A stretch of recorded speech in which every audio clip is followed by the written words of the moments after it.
నమస్తే. దళితులు, ఎస్సీలు క్రిస్టియానిటీలోకి మారితే వాళ్ళ ఎస్సీ హోదా రద్దవుతుంది. ఇది సుప్రీంకోర్టు తాజాగా ఇచ్చిన తీర్పు. ఒక పర్టికులర్ కేసు విషయంలో, ఆంధ్రప్రదేశ్కు చెందిన ఒక వ్యక్తి వేసిన కేసుకు సంబంధించిన దాని విషయంలో సుప్రీంకోర్టు ఇచ్చిన ఆర్డర్ ఇది. దేశవ్యాప్తంగా ఇది చాలా చాలా చాలా పెద్ద చర్చకు దారితీసింది. చాలామంది ప్రెస్ మీట్లు పెట్టి ఇది చాలా అన్యాయం, సుప్రీంకోర్టు తీర్పును ఖండిస్తున్నామని ప్రెస్ మీట్లు కూడా పెట్టడం జరిగింది. సరే, ఇది పెద్ద ప్రజా ఉద్యమంగా పోరాట దిశగా దీన్ని వెళ్ళకపోయినా చర్చనైతే జరుగుతున్నది. ఇది ఏ దిశగా ముందుకెళ్తుంది అన్నది చూడాలి. ఇందులో మళ్ళీ మతము, కులము, కుల వ్యవస్థ నిర్మూలన ఇట్లాంటి అన్ని అంశాలు కూడా తెర మీదకి వస్తున్నాయి. సో దీని మీద డిస్కషన్ జరగాలి. ఎవరికి అన్యాయం జరగకుండా ఈ అంశాన్ని ముందుకు తీసుకెళ్ళాలి. కేంద్ర ప్రభుత్వం స్పందించేలాగా ఒక పోరాటాన్ని నిర్మించాల్సిన అవసరం ఉన్నది. ఈ అంశం మీద మనం మాట్లాడదాం. నా ముందు డాక్టర్ విశారదన్ మహారాజ్ గారు ఉన్నారు. ఆయన చాలా కాలం నుంచి హిందూ మతంలో ప్రజాస్వామ్య పరిరక్షణ అవసరం, ప్రజాస్వామ్య హిందూ మతం కోసం నేను కొట్లాడుతున్నా, నేను ఒక బహుజన హిందూనంటూ ఆయన చాలా కాలంగా, దాదాపు ఒక 5-6 సంవత్సరాలుగా నా ఇంటర్వ్యూస్లోనే చాలా సందర్భాల్లో చెప్పడం జరిగింది. సో ప్రస్తుతం నా ముందున్నారు విశారదన్ మహారాజ్ గారు. ఆయనతో ఈ అంశం మీద మనం డీటెయిల్డ్గా డిస్కస్ చేద్దాం. కులం గురించి మాట్లాడదాం, మతం గురించి మాట్లాడదాం. సో మందకృష్ణ మాదిగ గారు అన్నట్టు ఈ దేశంలో హిందూ మతం ఎందుకు ప్రభావం చూపించలేకపోతుంది, ప్రపంచ దేశాల్లో ఎందుకు ప్రభావం చూపించలేకపోతుంది, ఓన్లీ క్రిస్టియానిటీ అండ్ ఇస్లాం మాత్రమే ఎందుకు ప్రభావం చూపిస్తున్నాయి, కుల వ్యవస్థను రద్దు చేస్తే అసలు ఈ చర్చే అవసరం లేదు కదా, మొత్తం కుల వ్యవస్థను రద్దు చేసి పాడేయండి, హిందూ దేవాలయాల్లో ఎస్సీ ఎస్టీ బీసీలు ఎందుకు పూజారులుగా ఉండకూడదు. సో ఇట్లాంటి స్టేట్మెంట్స్ ఆయన ఇవ్వడం జరిగింది. సో ఇవన్నీ అంశాలపై మనం డిస్కస్ చేద్దాం. నమస్తే సార్. నమస్తే రఘు. ఎట్లున్నారు, బాగున్నారా? అంత పెద్దగా బాగాలేదు, మామూలుగా ఉన్నాను. ఎప్పుడు షరా మామూలే, ఈ ఆన్సర్ మీ దగ్గర నుంచి వస్తుంది. 100% బాగోను, ఎప్పుడు పాక్షికంగా బాగుంటుంది. సో ఇప్పుడు మొన్న సుప్రీంకోర్టు ఇచ్చిన జడ్జిమెంట్, దళితులు క్రైస్తవులుగా మారితే, ఎవరైతే దళిత క్రైస్తవులుగా ఉన్నారో, క్రైస్తవులుగా మారిన ఆ ఎస్సీలకి వాళ్ళకి ఎస్సీ ఎస్టీ అట్రాసిటీ చట్టం కానీ, రిజర్వేషన్స్ కానీ ఇవన్నీ ఇంప్లిమెంట్ కావు. ఎందుకంటే 1950లో చేసిన చట్టం ఆధారంగా దాన్ని బేస్ చేసుకొని మేము ఈ తీర్పు ఇవ్వడం జరుగుతుంది అని సుప్రీంకోర్టు చాలా స్పష్టంగా చెప్పింది. దీని మీద ఒక పెద్ద చర్చ నడుస్తున్నది. మీకు సుప్రీంకోర్టు ఇచ్చిన తీర్పు అంగీకారమేనా? తీవ్రంగా వ్యతిరేకిస్తున్నాం ఈ తీర్పుని. ఫండమెంటల్ బేసిక్ పాయింట్ ఏంటారు, భారతదేశంలో a progressive or any change ఈ దేశంలో ఏది వచ్చినా దాంట్లోకి వర్ణ వ్యవస్థ జొరబడతా ఉంటుంది. అందుకని డాక్టర్ అంబేద్కర్ ఏమని చెప్తున్నాడంటే, భారతదేశంలోకి ఏ వేదిక వచ్చినా, ఏ కొత్త విషయం ఆవిష్కరించబడ్డా, ఏ ప్రగతి కార్యక్రమం మొదలైనా అందులోకి చాతుర్వర్ణ వ్యవస్థ అనే కులభూతం అడ్డుగా నిలబడుతుంది. ఆ తర్వాత ఆ భూతం దాన్ని మింగేస్తుంది అంటాడు అంబేద్కర్. అందుకని అసలు భారతదేశంలో క్రిస్టియానిటీయే లేదు అని అంటున్నాను నేను. ఏమున్నది మరి? హిందూ క్రిస్టియానిటీ ఉంది, ప్యూర్ క్రిస్టియానిటీ లేదు. ఎందుకు లేదు?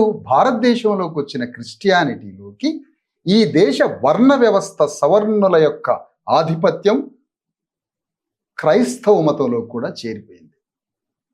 భక్తుడుగా చేరినవాడు, యేసుక్రీస్తుని విశ్వసించినవాడు, యేసుక్రీస్తును ప్రేమించినవాడు, తమ దేవుడిగా అంగీకరించినటువంటి ఒక ప్యూర్ ఒక భక్తుడు ఉన్నాడు. ఇతను షెడ్యూల్ క్యాస్టు, శూద్రులు ఈ విధంగా ఉంటారు, ట్రైబల్స్. ద సేమ్ టైం క్రిస్టియానిటీలోకి నాగరికత కోసం, విదేశీ సంబంధాల కోసం, కరెన్సీ కోసం, ఆంగ్ల విద్య కోసం, పాశ్చాత్య పోకడల కోసం, ఆధునిక మతం ద్వారా ప్రపంచానికి అనుసంధానం అవుతామని బ్రాహ్మణులు, సవర్ణులు క్రైస్తవ మతంలో కూడా జొరబడ్డారు. క్రైస్తవ మతంలోకి జొరబడ్డ తరువాత భారతదేశంలో హిందూ క్రిస్టియానిటీ మాత్రమే ఉంది తప్ప ప్యూర్ క్రిస్టియానిటీ లేదు. హిందూ క్రిస్టియానిటీ ఉన్న తర్వాత హిందూ మతంలో ఎట్లాంటి వివక్షతకి గురవుతారో దళితులు, అంటరాని వారు, షెడ్యూల్ క్యాస్ట్ వాళ్ళు సేమ్ ఈ క్రిస్టియానిటీలోకి పోయిన తరువాత అందులో కూడా అనివార్యంగా అదే వివక్షతకి గురి అవుతారు అనేది మన కళ్ళ ముందున్న సాక్ష్యాలు. మీకు తరిగొప్పుల అనే ఒక విలేజ్ ఉంటుంది సార్, జనగామ నుంచి అవును. మీరు హుస్నాబాద్ పోతుంటే తరిగొప్పుల కొన్ని ప్రాంతాలు ఉంటాయి. ఇవి నల్లరేగడి భూములు. వారు రాయలసీమ నుంచి వచ్చినటువంటి రెడ్లు ఆ ప్రాంతంలో రోమన్ క్యాథలిక్ చర్చిలు కట్టుకున్నారు. గుంటూరు పల్లెలు గుంటూరు, ఉన్నాయి కదా. అదే.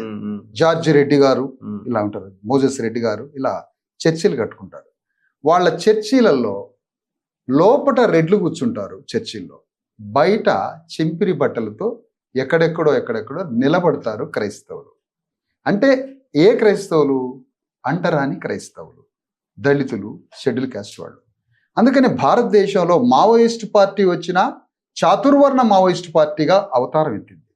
భారతదేశంలో కమ్యూనిస్ట్ పార్టీ వచ్చినా చాతుర్వర్ణ కమ్యూనిస్ట్ పార్టీగా అవతారం ఎత్తింది. భారతదేశంలో కాంగ్రెస్ పార్టీ వచ్చినా చాతుర్వర్ణ కాంగ్రెస్ పార్టీగా ఉంటుంది. భారతదేశంలో క్రిస్టియానిటీ వచ్చినా చాతుర్వర్ణ క్రిస్టియన్ వేదికగా ఉంటుంది. భారతదేశంలో బౌద్ధం వచ్చినా ఆంజనేయ రెడ్డి ఐపీఎస్ ఆఫీసర్ బౌద్ధంలో ఉంటారు. వారికి దొరికిన గౌరవం బౌద్ధ మతంలోకి ప్రవేశించిన దళిత బౌద్ధులకు దక్కదు అనేది మనకి నిరూపణ అవుతున్నటువంటి. ఏ మతం నువ్వు తీసుకున్నా, ఏ వేదిక భారతదేశంలో బౌద్ధ మతం నువ్వు ఏ వేదిక వచ్చినా అదే అంబేద్కర్ యొక్క డిఫైన్ అదే కదా. భారతదేశ జడలూనికిపోయినటువంటి వర్ణ వ్యవస్థ ఇక్కడ ఏ వేదిక వచ్చినా ఎదురుగా నిలబడుతుంది. కులభూతం, వర్ణ వ్యవస్థ భూతం. నీకు నక్సలైట్లలో వంటలు చేసేది ఎవరు? మూటలు మోసేది ఎవరు? బరువులు మోసేది ఎవరు? ఇంటలెక్చువల్ గ్రూప్ ఎవరు? మావోయిస్ట్ పార్టీకి డిజైన్ ఇచ్చేది ఎవరు? ఇంటలెక్చువల్ గ్రూప్ ఎవరు? దాంట్లో శూద్రులు ఎవరు? అంటరాని వాళ్ళు ఎక్కడ ఉంటారు? కమ్యూనిస్ట్ పార్టీలలో అంటరాని వాళ్ళు, షెడ్యూల్ క్యాస్ట్ వాళ్ళు ఎక్కడ ఉంటారు? కమ్యూనిస్ట్ పార్టీకి యజమానులు ఎవరు?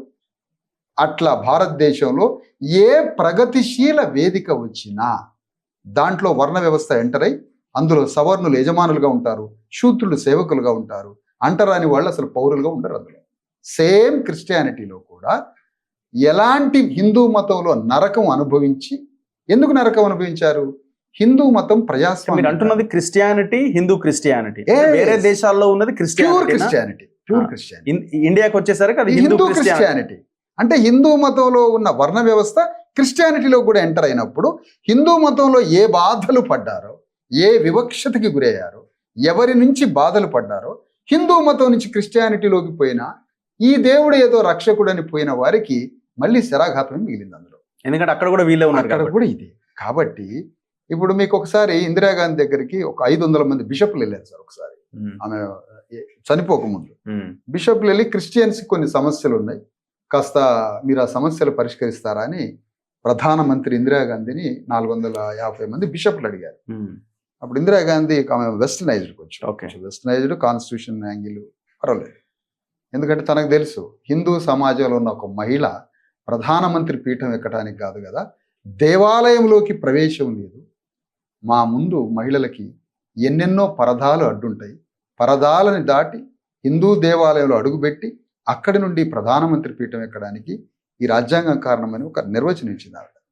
ఆవిడ అన్నది ఈ 450 మంది బిషప్లను చూసి, మీ సమస్యల కోసం నా దగ్గరకు వచ్చారు, ఈ బిషప్స్లో ఒక దళితుడు ఉంటే చూపించండి అన్నది. అంటే Roman Catholic bishops, single Dalit bishop లేడు.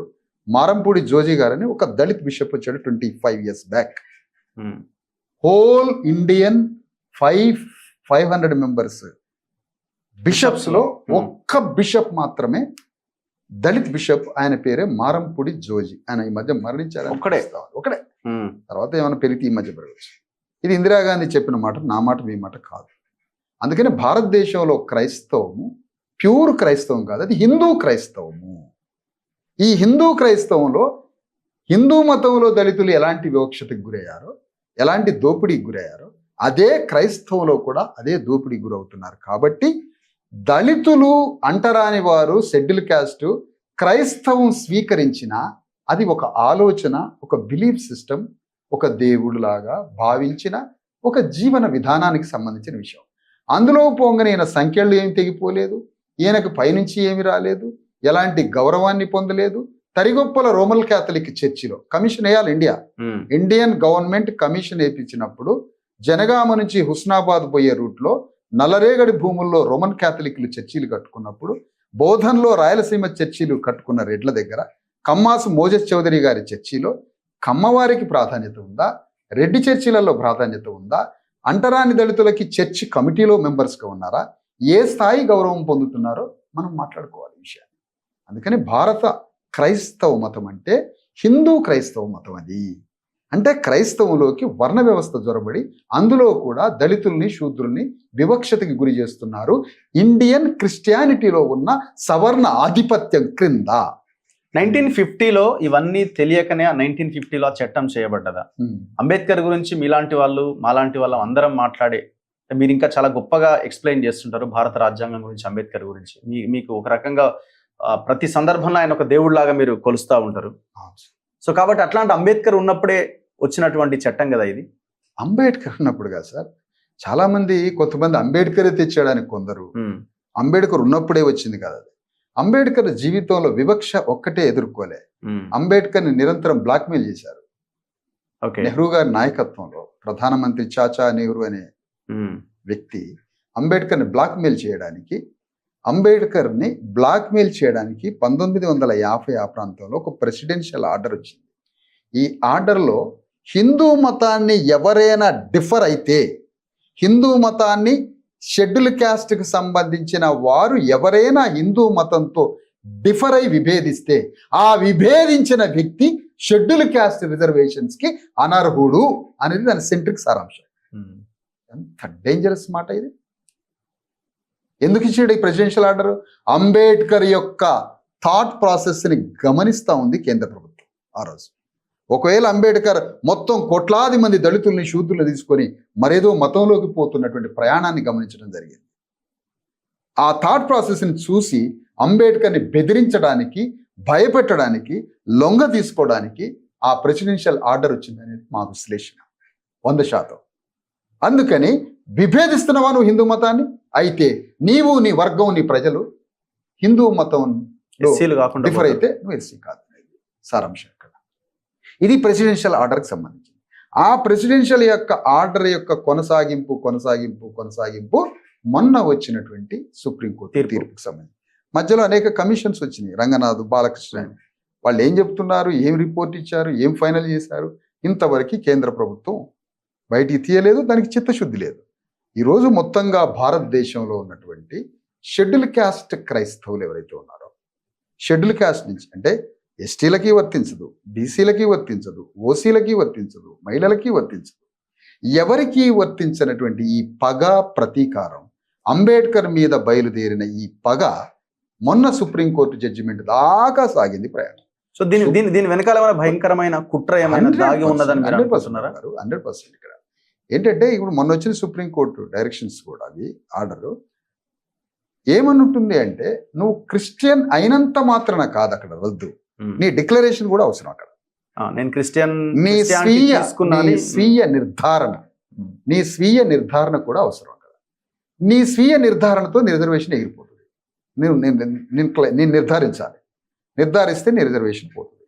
ఇక్కడ మేమేమంటున్నామనంటే, భారతదేశంలో ఆ స్వీయ నిర్ధారణతో రిజర్వేషన్ పోయినటువంటి మొన్న సుప్రీంకోర్టు ఆర్డర్ ఏదైతే ఉందో దాన్ని చూపిస్తూ భారతదేశంలో ఉన్న క్రైస్తవులని, దళిత క్రైస్తవులని భయభ్రాంతులకి గురి చేసే అంశం అన్నమాట.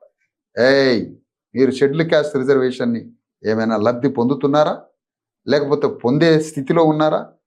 కాబట్టి మీరు పొందాలి అనుకుంటే మీరు క్రైస్తవంలోకి వెళ్ళొద్దు అనేది దాని సారాంశం.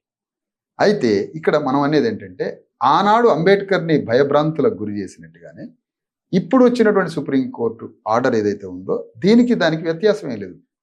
ఆ రోజు అంబేద్కర్ అనే ఒక్క వ్యక్తిని భయభ్రాంతులకు గురి చేశారు, టెర్రరైజ్ చేశారు. ఈరోజు దేశంలో ఉన్నటువంటి వాళ్ళందరినీ టెర్రరైజ్. మేము కోరేది ఏంటంటే, మేము హిందూ మతానికి ఇంకో మతానికి వ్యతిరేకం కాదు.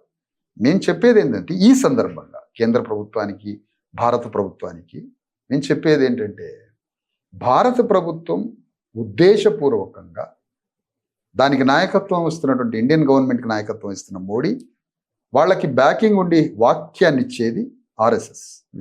వాక్యాన్ని ఇవ్వడం, డైలాగ్ డెలివరీ, వాక్యాన్ని ప్రొడ్యూస్ చేస్తూ ఉంటుంది ఆర్ఎస్ఎస్. అక్కడి నుంచి వాక్యం వస్తుంది, ఆ వాక్యానికి ప్రతినిధి మోడీ. వీరి నాయకత్వంలో భారతదేశంలో హిందూ మతాన్ని బలోపేతం చేయాలి, ఆ బలోపేతానికి తీవ్ర విఘాతంగా షెడ్యూల్ కాస్ట్ వారు క్రైస్తవ మతంలోకి పోతున్న పరిస్థితి అనేక మిషనరీస్ ద్వారా, రకరకాల మార్గాల ద్వారా. కాబట్టి వీళ్ళని కట్టడి చేయాలి అని అనేది ఒక టెర్రరైజ్ చేసేది ప్రక్రియ. ఇది నామమాత్రంగా గాంధీ టైంలో ప్రారంభమైంది దీని ఆలోచన. ఓకే, అది పెరిగి పెద్దయి భారత ప్రధానమంత్రి ఒక 50 ఏళ్ల గవర్నమెంట్ కాంగ్రెస్లో కూడా ఇదే పరిస్థితి. కానీ బీజేపీ వచ్చిన తర్వాత గాంధీ కోరుకునేటువంటి సిస్టమ్, హిందూ సిస్టమ్ ఏదైతే ఉందో దాని పరాకాష్ట విరాట్ స్వరూపమే మోదీ నాయకత్వంలో జరుగుతుంది. గాంధీ బాడీ మాత్రమే చనిపోయింది గాడ్సే చేతిలో. గాంధీ ఆలోచన మాత్రం ఎక్కడికి వెళ్ళింది? మోడీ బ్రెయిన్లోకి వెళ్ళింది. గాంధీ ఆలోచన ఆర్ఎస్ఎస్ కేంద్రంలోకి వెళ్ళింది. అది మరింత విజృంభించింది. బాడీని తీసేశారు, థాట్ను పట్టుకున్నారు. మీరు మాట్లాడేది, మందకృష్ణ గారు మాట్లాడేది రెండు సేమ్ సిమిలారిటీ కనిపిస్తున్నది నాకు. ఆయన ప్రెస్ మీట్లో చాలా గట్టిగా స్ట్రాంగ్గా దాదాపు గంటన్నర స్పీచ్ ఇచ్చారు. ఇద్దరి వ్యాఖ్యలు సేమ్ సిమిలారిటీ ఉన్నది. ఆయన కూడా వర్ణ వ్యవస్థ గురించి, కులం అనే అడ్డుగోడ, ఏ మతంలోకి వెళ్ళినా కూడా వివక్ష కొనసాగుతుందని మీ స్టేట్మెంట్, ఆయన సేమ్ స్టేట్మెంట్ ఇవ్వడం జరిగింది. సో గాంధీ ఐడియాలజీనే ఇవాళ ఈ పరిస్థితికి కారణం అని చెప్పడం జరిగింది. సో మీకు ఏమైనా డిఫరెన్సెస్ ఉన్నాయా? మందకృష్ణ గారు మాట్లాడినటువంటి ఆ ప్రెస్ మీట్ దాంట్లో మాట్లాడిన అంశాలకి మీకేమైనా? రఘు గారు ఎప్పుడైనా ఒక మనిషి మాట్లాడే విషయాన్ని ఏ ప్రమాణంతో, అది సత్యమా అసత్యమా, మీరు పలానా పర్సన్ మాట్లాడారు అంటున్నారు, మాట్లాడిన దానికి ప్రామాణికత ఏంటి, ఏ కొలమానంతో, ఏ గీటురాయితో అది సరి అయినది కాదా అని నిర్ధారించబడడం ఎలా? అది కృష్ణమాది గారా మరొకరా, నాకు ఎవరి పట్ల ద్వేషం లేదు. సత్యమా అసత్యమా అనే దాని మీద. ఈరోజు వర్ణ వ్యవస్థ, కుల వ్యవస్థ ఈరోజు భారతదేశంలో అసమానతలకి పునాదిగా, ప్రజాస్వామ్యానికి స్థానం లేని, ప్రజాస్వామ్యానికి ఎటువంటి స్థానం లేనిదే వైదిక బ్రాహ్మణిజం. వైదిక చాతుర్వర్ణ బ్రాహ్మణీయ వేదిక. అది హిందూ మతం కాదు. అది దాని పుట్టుక పేరు బ్రాహ్మణీయ వైదిక చాతుర్వర్ణ వ్యవస్థ వేదిక. అదే హిందూ మతం కదా? చాలా హిందూ మతం ఆగాలి. ఇక్కడ బ్రాహ్మణీయ వైదిక చాతుర్వర్ణ వ్యవస్థ ఆర్గనైజేషన్.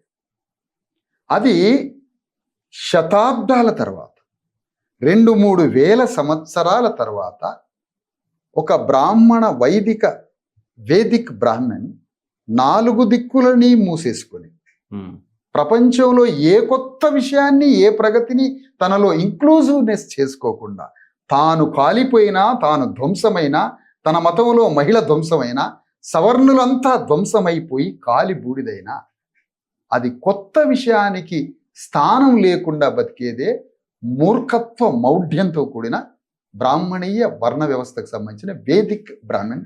సంస్కరించుకోకపోవడమా? అది సంస్కరించుకున్న బ్రాహ్మణీయ చాతుర్వర్ణ వేదిక్, బ్రాహ్మణీయ చాతుర్వర్ణ వేదిక ఉన్నది చూసారా, అది సంస్కరించుకున్న ఆధునిక రూపమే హిందూ మతం. అది సంస్కరించుకున్న బ్రిటిష్ వారు వచ్చారు, డచ్ వాళ్ళు వచ్చారు, ఫ్రెంచ్ వాళ్ళు వచ్చారు, మహమ్మదీయులు వచ్చారు, మొఘల్స్ వచ్చారు, రిఫార్మింగ్ థియరీ మొదలైంది. వెస్ట్ బెంగాల్లో క్రైస్తవులు రైలు కట్టేయడానికి అక్కడ ఒక మొదటి క్యాపిటల్ కలకత్తాలో ఏర్పాటు చేసుకున్నారు. బాంబే, మెడ్రాస్, భారతదేశంలో వచ్చిన క్రైస్తవం యొక్క ప్రభావాన్ని చూసి ఇంగ్లీష్ నేర్చుకొని బ్రాహ్మణులే తమ మతాన్ని సంస్కరించడానికి బయలుదేరారు. మొఘల్స్ వచ్చిన తర్వాత కూడా సిస్టమ్ మీద బ్రేక్ పడింది, హిందూ సిస్టమ్ మీద. ఇంత బ్రేక్ పడినటువంటి ఈ వ్యవస్థలో హిందూ మతం సంస్కరణకి లోనైంది. హిందూ మతాన్ని బ్రాహ్మణీయ వేదిక వ్యవస్థ సంస్కరణకి ప్రారంభమైంది. దాన్ని డిఫర్ అయినటువంటి మౌఢ్యంతో కూడినటువంటి మూర్ఖత్వపు బ్రాహ్మణ వేదిక మనుషులు సంస్కరించుకున్న రూపం హిందూ మతం. దయానంద సరస్వతి, ఆర్య సమాజ్, బ్రహ్మ సమాజ్, రామకృష్ణ పరమహంస, తుకారం, అనేక మంది రిఫార్మింగ్స్. ఈ రిఫార్మింగ్ తోటి కొంత మార్చుకున్నదే హిందూ మహాసభ, హిందూ వేదిక, హిందూ మతం. అది సంస్కరించుకున్న దాని తొలి రూపం. దాని యొక్క సంపూర్ణ సంస్కరించుకొని ఒక ప్రజాస్వామ్యాన్ని పాదుగొలిపి ప్రజాస్వామ్య హిందూ మతంగా మార్చడమే నాలాంటి వాడి ముందున్న బహుజన హిందూ విభాగ యొక్క లక్ష్యం. ఇప్పుడు నేను అదే అంటున్నాను. ఇప్పుడు ఆ సంస్కరించబడిన దాంట్లో మీరు ఉన్నారు, సంస్కరించబడాలి అని మీరు కోరుకుంటున్నారు. Yes, ఇంకా దాని సంపూర్ణ సంస్కరణకి సంపూర్ణ సంస్కరణ కావాలని మీరు కోరుకుంటున్నారు. Yes. అదే హిందూ మతంలో ఉన్న ఈ ఎస్సీలే మతం మారాల్సిన అవసరం లేదు, ఆ సంస్కరించబడిన బడుతున్న దాంట్లోనే పాత్రధారులై అందులోనే భాగస్వాములై ఉంటే సరిపోతుంది కదా. రఘు గారు, నా చైతన్యం వేరు, మీ చైతన్యం వేరు, క్రైస్తవంలో ప్రవేశించిన వారి చైతన్యం వేరు. ఎవరి చైతన్య స్థితి వారిది, ఎవరి ఆదరణ కాల మాన పరిస్థితుల సందర్భం వాళ్ళ యొక్క మొబిలిటీ ఉంటుంది. దేవాలయంలోకి రావద్దు దళితుడు, దేవాలయ మెట్లు కూడా ఎక్కొద్దు, దేవుణ్ణి పూజించే అర్హత లేదు. హిందూ మతం అంటే మతం కాదు సార్ అది. సరే, ఫస్ట్ హిందూ మతం గురించి అనుకుందాం, అట్లా ఆ పేరుతో ఉన్నది కాబట్టి. హిందూ సోషల్ ఆర్డర్ ఇది. హిందూ మతము, హిందూ సంస్కృతి, హిందూ ఎకానమీ సిస్టమ్, కౌటిల్యుడి హిందూ ఆర్థిక వ్యవస్థ, హిందూ మతం, హిందూ సంస్కృతే కాదు, హిందూ సోషల్ ఆర్డర్ భారతదేశంలో ఉన్నది. హిందూ సామాజిక వ్యవస్థ అంటే హిందువుల యొక్క ఆచార సాంప్రదాయాలకు తగ్గట్టే సాంఘిక వ్యవస్థ నిర్మాణమైంది. ఈ సాంఘిక వ్యవస్థలో అంటరాని దళితుడికి సిటిజన్షిప్ లేదు. నేను అనేది స్థానం కాదు, పౌరసత్వం లేదు. పౌరసత్వం అంటే గ్రామ బయట ఉన్నటువంటి దళితుడు గ్రామంలో రావడానికి పాస్పోర్ట్ కావాలి, అంటే మనిషిగా గుర్తించబడలేదు లేదు. కాబట్టి దేవాలయంలోకే ప్రవేశం కాదు. ఆ మధ్య ఎవరు కమ్యూనిస్ట్ పార్టీలు దేవాలయంలోకి ప్రవేశించాలి దళితులు, కమ్యూనిస్ట్ పార్టీ వారు దేవాలయమే కాదు టీ తాగే దగ్గర కూడా 2 కప్పుల సిస్టమ్ ఉందనంటే మనం ఏమంటున్నామంటే హిందూ సామాజిక వ్యవస్థ కాదు, హిందూ రాజకీయ వ్యవస్థ కూడా ఉంది. హిందూ రాజకీయ వ్యవస్థలో రాజ్యాధికారం దగ్గరికి దళితులకు స్థానం లేదు, సామాజిక వ్యవస్థలో స్థానం లేదు, హిందూ మతంలో దళితులకి స్థానం లేదు. కాబట్టి మనమే ఉన్నామంటే హిందూ సామాజిక రాజకీయ ఆర్థిక వ్యవస్థ సమూలంగా మార్చుకున్నప్పుడు మాత్రమే దీనికి పరిష్కారం ఏర్పడతా ఉంటుంది అనేది మా అభిప్రాయం.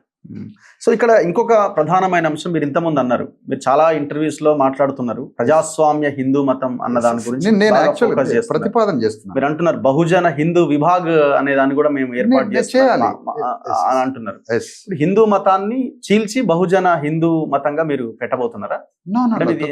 చీలికే కదా. మీరు అంత పెద్ద పదప్రయోగం ఎట్లా చేస్తారు? చీల్చడం ఏంటి సార్? ఇప్పుడు జనరల్ గా ఏ దళిత్ సంఘం, నా కుటుంబాన్ని నేను సంస్కరించుకోవాలన్నప్పుడు, నా కుటుంబంలో జరుగుతున్న లోపాలని నేను సరి చేసుకోవాలనుకున్నప్పుడు, నా కుటుంబంలో జరుగుతున్న కొన్ని విలువల వల్ల నా కుటుంబం నష్టపోతున్నప్పుడు, ఒక మంచి మానవీయ విలువల్ని నేను నా ఇంట్లో స్థాపించాలనుకుంటే నువ్వు గొడవలు పెట్టి ఇంటిని నరుకుతున్నావా, సభ్యులు నరుకుతున్నావా అని మీరు అంటే ఏంది అన్నట్టుగా. సంస్కరణ అంటే ఏంది? ఇప్పుడు దేవుణ్ణి మొక్కొద్దా, లేకపోతే గుడికి పోవద్దా, ఎవరిని మొక్కాలి, ఎవరిని మొక్కొద్దు, విగ్రహారాధన చేయాలనా, చెయ్యొద్దా, ఇవన్నీ అంశాలన్నీ అందులో వస్తాయి కదా. ఇప్పుడు సమానత్వానికి స్థానం లేనిది హిందూ మతంగా వర్ణించబడింది, ప్రజాస్వామ్యానికి స్థానం లేనిదిగా హిందూ మతం వర్ణించబడుతుంది. ప్రజాస్వామ్యానికి సమానత్వానికి స్వేచ్ఛకి అవకాశం లేనిదే హిందూ మతంగా మనం చూస్తాం. అంటే హిందూ మతం అంటే వైదిక బ్రాహ్మణీయ చాతుర్వర్ణ వ్యవస్థ సార్, దీని డెఫినేషన్. వైదిక పునాదిగా వైదిక బ్రాహ్మణీయ చాతుర్వర్ణ సవర్ణ యాజమాన్యంలో నడుస్తున్న వ్యవస్థ. ఇది బాగా కొనసాగి దానికి తగ్గట్టుగా social system, economic system, cultural system, religion system, political system తయారైంది. సోషల్ సిస్టమ్ మొత్తం ఆల్ డైమెన్షన్లో తయారైంది. తయారైన తర్వాత ఈ ఆధునిక కాలంలో మొఘల్స్, ఫ్రెంచ్, డచ్, బ్రిటిషర్స్ అనేక రిఫార్మ్స్కి అన్నిటి చేసి మౌఢ్యంగా ఉండి తలుపులేసుకొని 4 దిక్కులు ప్రవేశించకుండా, ఏ ప్రగతిని ఆస్వాదించకుండా తమకి తామే మూర్ఖులుగా ధ్వంసమైపోయి బ్రాహ్మణులు అంతమైపోయారు. వారు ప్రపంచానికి ఏమి ఇవ్వలేకపోయారు, తాము అంతమైపోయారు. కానీ సమాజంలో అన్ని వర్గాలని ధ్వంసం చేశారు. ప్రపంచం ప్రధాన సరమని తెలియకుండా, మానవ రూపంలో పుట్టి మానవ జీవితం అంటే ఏంటో తెలియకుండా 90% 70% శూద్రుల జీవితాన్ని అంతం చేశారు. అప్పుడు భారతదేశంలోకి వచ్చిన అనేక మతాలు రిఫార్మ్స్ తోటి హిందూ మతం తయారైందని ఇందాక అనుకున్నాం. మేమనేది ఏంటంటే హిందూ మతంలో మా వాటా ఎంత అని అంటున్నాం, మా షేర్ ఎంత హిందూ మతంలో. సో మీరు హిందువులే, 100% హిందువులు. హిందువులలో మా హక్కుల కోసం, హిందువులలో మా వాటా కోసం. హిందువులు అంటేనే ఒకటి కదా, మళ్ళీ బహుజన హిందూ, ఈ హిందూ, ఆ హిందూ, మతం అంటేనే ఒకటి కదా. మతం అంటే ఒకటి కాదు సార్, ఒకటి అన్నదే ఫ్యాసిజం. ఒకటి అంటేనే ఫ్యాసిజం. ఇప్పుడు కులాలొద్దు, మనం ఒక జాతీయవాదులుగా, ఇండియన్స్గా, హిందూ మత పరిరక్షకులుగా, హిందూవాదిగా ఉండాలి అన్నది ఒక ఒక ఒక ఆర్గ్యుమెంట్, ఇప్పుడు అదే సార్, నినాదం. మేము హిందూ మతాన్ని బలోపేతం చేయడానికి బయలుదేరుతున్నాం.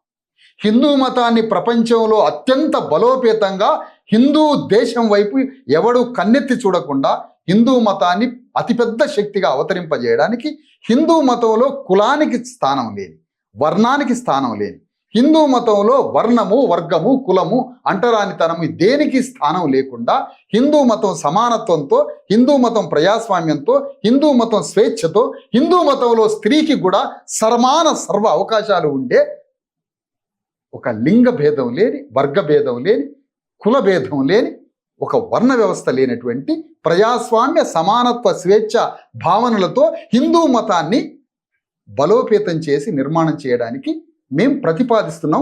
మేము ప్రతిపాదిస్తున్నాం బహుజన హిందూగా. అంతకుముందు ఏమున్నది?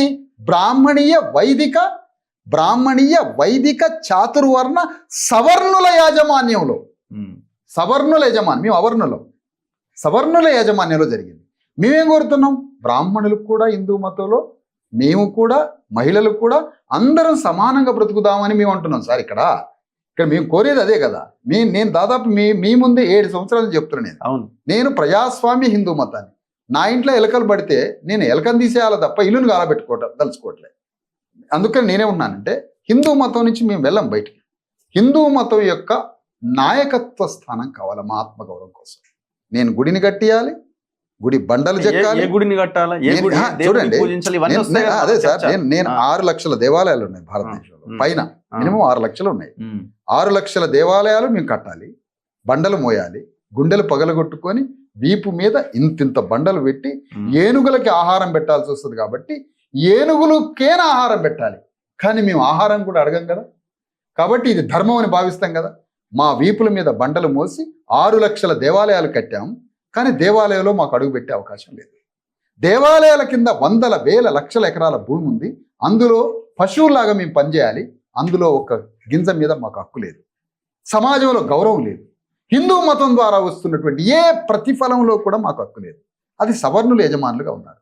అందుకని మేమేమంటున్నామంటే హిందూ మతంలో ఉన్న దేవుళ్ళందరినీ ఆరాధిస్తాం, అందరినీ 100%. దేవుళ్ళ తప్పు ఏదైనా ఉంటే దాని వెనుకున్న వాక్యానికి తప్పైంది తప్ప దేవుడి తప్పు కాదే. దేవుడిది తప్పేం కాదే. వాళ్ళ వెనుకున్న థాట్ ప్రాసెస్ ఏమన్నా రాంగ్ కావచ్చు, దేవుడు అనే వ్యక్తిది తప్పేం కాదు ఇక్కడ. అందుకనే ఓకే, మాకు ఇష్టమైన దేవుడు శివుడు అయి ఉండొచ్చు, మాకు ప్రధానమైన సెంట్రిక్ దేవుడు శివుడు. శివుడి యొక్క ఆరాధనే మాకు ప్రధానం, తర్వాత మిగతా దేవుళ్ళంతా. అందుకని మేమేం కోరు, శివుడే ఒక ఆది దేవుడు కాబట్టి, మహాదేవుడు కాబట్టి, దేవదేవుడు కాబట్టి, జ్ఞానం ఇచ్చిన వ్యక్తి కాబట్టి, ఇట్లా మాకు ఒక పారామీటర్స్ ఉన్నాయి. మేమేం కోరుతున్నామంటే, ప్రపంచంలో ఒకప్పుడు రఘు గారు ప్రొటెస్టెంట్లు, రోమన్ క్యాథలిక్లు అనేది ఉండేది. రోమన్ క్యాథలిక్ల చేతిలో యెహోవా, బైబుల్, దేవుడు తమ ఆధిపత్యంలో ఉండేది. ఇటలీ, ఫ్రాన్స్, మొత్తం యూరప్ దేశాలలో క్రైస్తవము బందీ అయింది, దేవుడు బందీ అయింది. యేసుక్రీస్తు, యెహోవా, బైబుల్ మొత్తం పోప్ కంట్రోల్లో ఉండేది. క్రిస్టియానిటీ మొత్తం ఓన్లీ పోపు ఆధిపత్య ఫ్యాసిస్ట్ ధోరణితో ఇటలీ భూస్వామ్య రాజరిక ఆధీనంలో యెహోవా యేసుక్రీస్తు బందీ అయినాడు. ఆ బందీ అయి శతాబ్దాలుగా యేసుక్రీస్తు తర్వాత నుంచి యెహోవాని ఆరాధించే దగ్గర నుంచి ఇటలీ పోపు భూస్వామ్య రాచరికపు వ్యవస్థ చేతిలో యేసుక్రీస్తు, క్రిస్టియానిటీ బందీ అయితే, ప్రొటెస్టెంట్లకి, రోమన్ క్యాథలిక్కి మధ్య జరిగిన ఒక మహాసంగ్రామం, 40 years యుద్ధం జరిగింది. 40 years యుద్ధ ఫలితంగా రోమన్ క్యాథలిక్ల ఆధిపత్యాన్ని కిందికి నెట్టి బైబుల్ డెమోక్రటైజ్ అయింది, క్రిస్టియానిటీ డెమోక్రటైజ్ అయింది, దేవుడు డెమోక్రటైజ్ అయ్యాడు. బైబుల్లో ఉన్న సారము, వాక్యము అనేక భాషల్లోకి బయటకు వచ్చి ప్రపంచ భాషల్లోకి, హిబ్రూనో అంతకుముందు ఒక భాష ఉండే, ఆ భాష నుంచి టోటల్ బైబుల్ డెమోక్రటైజ్ అయింది. వేలాది ప్రొటెస్టెంట్ సంఘాలు బయటకు వచ్చినాయి, వేలాది మిషనరీస్ బయటకు వచ్చినాయి. బ్యాప్టిస్ట్ ఇండియాకి వచ్చింది, భారతదేశం అమెరికా నుంచి ఇక్కడికి వచ్చింది. ఫస్ట్ సీకోస్ట్ ఏరియాలో వచ్చింది, నాగార్జున సాగర్ అవతల మాచర్ల నుంచి మెడ్రాస్కి అడవులలో ఓల్డ్ చెన్నై రూట్లో క్రిస్టియానిటీ బ్యాప్టిస్ట్ చర్చిలు మొదలైనవి. విలియం కేరీ తెలుగులో బైబుల్ని బయటికి తీసుకొచ్చాడు. 14 భాషల్లో ఒక అంధుడైన విలియం కేరీ బైబుల్ని డెమోక్రటైజ్ చేసి దాని భావాన్ని, భాషని ప్రపంచానికి అందించాడు. నేను కోరేది ఏంటంటే, రోమన్ క్యాథలిక్ల చేతిలో ఒక దేవుడు బందీ అయి, క్రిస్టియానిటీ బందీ అయి, యేసుక్రీస్తు బందీ అయి, మతం బందీ అయి, దేవుడు ప్రజలకి తెలవని ఒక సందర్భంలో మొత్తం రాజు మీద వ్యతిరేకంగా వేలాది మంది, లక్షలాది మంది, కోట్లాది మంది యుద్ధం చేసిన ఫలితంగా రోమన్ క్యాథలిక్ల చేతిలో దేవుడు డెమోక్రటైజ్ అయ్యి కింది వర్గాల చేతిలో పోయి సామాన్యుడు కులీనుడి దగ్గర నుంచి కూలీవాడి దగ్గరికి దండం పెట్టి బైబుల్ సారం డెమోక్రటైజ్ అయిన తర్వాత నాగరికతకి పరాకాష్ఠ రూపంతో అప్పుడు బైబుల్ వాక్యం ప్రపంచానికి తెలిసింది. నేనేమంటున్నానంటే భారతదేశంలో బ్రాహ్మణిజం చేతిలో దేవుడు బందీ అయింది. భారతదేశంలో బ్రాహ్మణిజం చేతిలో దేవుడు బందీ అయింది. బ్రాహ్మణుడి చేతిలో బ్రాహ్మణుడి యొక్క సవర్ణుల ఆధిపత్య స్థానంలో ఇక్కడున్న దేవుడు, దైవము, గుడి దగ్గర ఉన్న భూమి, దేవుడు, రాజకీయము, ఆర్థిక వ్యవస్థ సర్వం సవర్ణుల చేతిలో బందీ అయిపోయింది.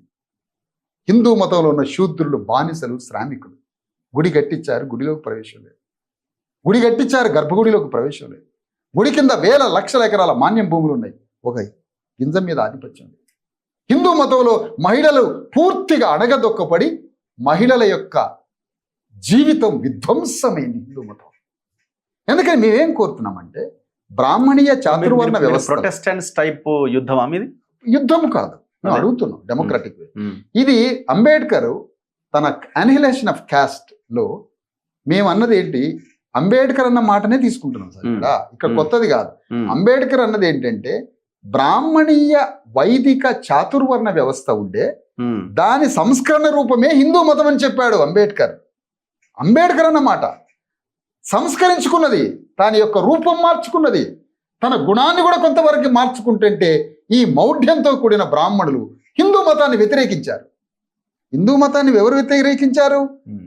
దళితులో, బీసీలో కాదు, బ్రాహ్మణులే వ్యతిరేకించారు హిందూ మతాన్ని. అదే ఎంత కొత్తగా ఉన్నది సార్. ఇప్పుడు శివుణ్ణి అంగీకరించారు కదా ఒక వర్గం. అదే సార్, ఇక్కడ మౌఢ్యంతో ప్రపంచ నాగరికతని, ప్రగతిని, కొత్త ఆలోచనల్ని, సమానత్వాన్ని, స్వేచ్ఛని, ప్రజాస్వామ్యాన్ని రానివ్వని సవర్ణ హైందవ బ్రాహ్మణిజం హిందూ మతాన్ని వ్యతిరేకించారు బ్రాహ్మణులే. ఎందుకు? మనం కొత్త విధానాలు తీసుకోవద్దు, స్వేచ్ఛ సమానత్వం. ఇంకొక మాట చెప్తున్నాను, స్వేచ్ఛ సమానత్వం ప్రజాస్వామ్యానికి స్థానం లేనిది ఏది? ఇట్లా రండి, స్థానం లేనిది ఏది ప్రపంచంలో? హిందూ మతం. అంటే హిందూ మతం అంటే వైదిక వర్ణ వ్యవస్థ, దాన్ని సవరించుకున్నది హిందూ మతం. మొన్న మందకృష్ణ మాది గారు ఒక లైన్ చెప్పారు, మీరు అంటున్న మాట దానికి లింక్ చేసి చెప్పొచ్చేమో. సో ఆయన కూడా అన్నాడు కదా, ప్రపంచ దేశాల్లో ఇస్లాం కానీ క్రిస్టియానిటీ కానీ చాలా దేశాలని ప్రభావితం చేస్తుంది, హిందూ మతం ఎందుకు అన్ని దేశాలని ప్రభావితం చేయలేకపోతుంది, ప్రపంచాన్ని ప్రభావితం చేయలేకపోతున్నది? సో దానికి కారణం కేవలం ఈ కులం అనేటువంటి వ్యవస్థనే. అందుకే ఈ కుల వ్యవస్థని పూర్తిగా రద్దు చేసి అవతల పడేయండి, సో అందరూ అప్పుడు సమానం అయిపోతారు. అయితే సార్, ఇప్పుడు మనకి ఇక్కడ ఒక బేసిక్ ప్రిన్సిపల్స్ ఉంటాయి సార్, కొన్ని పాయింట్స్ ఏంటంటే, ఇప్పుడు మీరు తరచు 2-3 సార్లు వాడారు పెద్ద ఆయన పేరు కృష్ణమాదిగ. అదే అంటుంది, ఇప్పుడు ఆయన మాట్లాడినది ఇప్పుడు నడుస్తుంది ట్రెండింగ్. అదే కృష్ణమాదిగ పేరు నడుస్తా ఉన్నది. మీరు 3-4 సార్లు తీసుకొచ్చారు పెద్ద ఆయన. ఎందుకంటే నాకు ఎందుకు సిమిలారిటీ ఉందా అని. అదే సార్, విప్లవము ప్రతిఘాతిక విప్లవం ఒకే రూపంలో కనిపిస్తూ ఉంటుంది sir. Revolution and counter revolution చూడటానికి రెండు ఒకే రకంగా ఉంటాయి. బేసిక్ ప్రిన్సిపల్ ఏంటంటే, భారతదేశంలో ఏది మాట్లాడినా కొన్ని ప్రామాణికాలు ఉంటాయి. ఇందాకనే మనం అనుకున్నాం, నిర్ధారణ ఏ అంశంతో నిర్ధారించాలి. భారతదేశంలో మొదటగా చాతుర్వర్ణ వైదిక బ్రాహ్మణీయ వ్యవస్థ యొక్క పరాకాష్ఠ రూపానికి ప్రతినిధి ఎవరు ఈరోజు దేశంలో? కుల వ్యవస్థకి ప్రతినిధి ఎవరు ఈ దేశంలో? మత మౌఢ్యానికి ప్రతినిధి ఎవరు ఈ దేశంలో? అంతరాలతో దేశంలో ఉన్న 100 కోట్ల మంది బీసీ, ఎస్సీ, ఎస్టీ హిందువులని అణగదొక్కుతున్న ప్రతినిధి ఎవరు? అధికారంలో ఉంటే ఒక్క నిమిషం సార్, ప్రతినిధి ఎవరు? ఆ ఫిలాసఫీకి ప్రతినిధి ఎవరు? మనం మా మీద దాడులు జరుగుతున్నాయి దళితుల మీద అంటున్నాం, మా మీద బీసీల మీద దాడులు జరుగుతున్నాయి అంటున్నాం, కుల వ్యవస్థ ఉన్నది హిందూ మతంలో అంటున్నాం, కుల వ్యవస్థలో దళితులకి బీసీలకి స్థానం లేదంటున్నాం, పూజారులుగా మాకు స్థానం లేదంటున్నాం, ఆధ్యాత్మిక ప్రజాస్వామ్యం మనం మాట్లాడుతున్న ఆధ్యాత్మిక ప్రజాస్వామ్యం హిందూ మతంలో కరువైంది అని అంటున్నాం. ఈ కరువైంది అన్న మాట చీకట్లో బాణాలేయటమా, శత్రు శిబిరంలో ఉండి మాట్లాడడం అంటే అర్థం ఏమిటో తెలుసా? మనం మాట్లాడేది మిత్ర శిబిరంలో ఉండి మాట్లాడుతున్నామా, శత్రు శిబిరంలో ఉండి మాట్లాడుతున్నామా? సెక్యులరిస్టులు, బీసీ, ఎస్సీ, ఎస్టీ, ప్రోగ్రెసివ్ వాదులు, క్రైస్తవ సోదరులు, ఆధునిక భావాలు కలిగిన సెక్యులర్ మిత్రులు, క్రైస్తవులు అంధకారాన్ని తొలగించుకొని ఆధునికత చూసగలిగే, సత్యాన్ని సత్యంగా చూడగలిగే క్రైస్తవ సోదరులు, బీసీఎస్సీ సోదరులు, సెక్యులరిస్టులు నేను ఏం కోరుతున్నాను అంటే శత్రు శిబిరంలో ఉండి మాట్లాడుతున్నాడా కృష్ణమాదిగా, మిత్ర శిబిరంలో ఉండి మాట్లాడుతున్నాడా కృష్ణమాదిగా?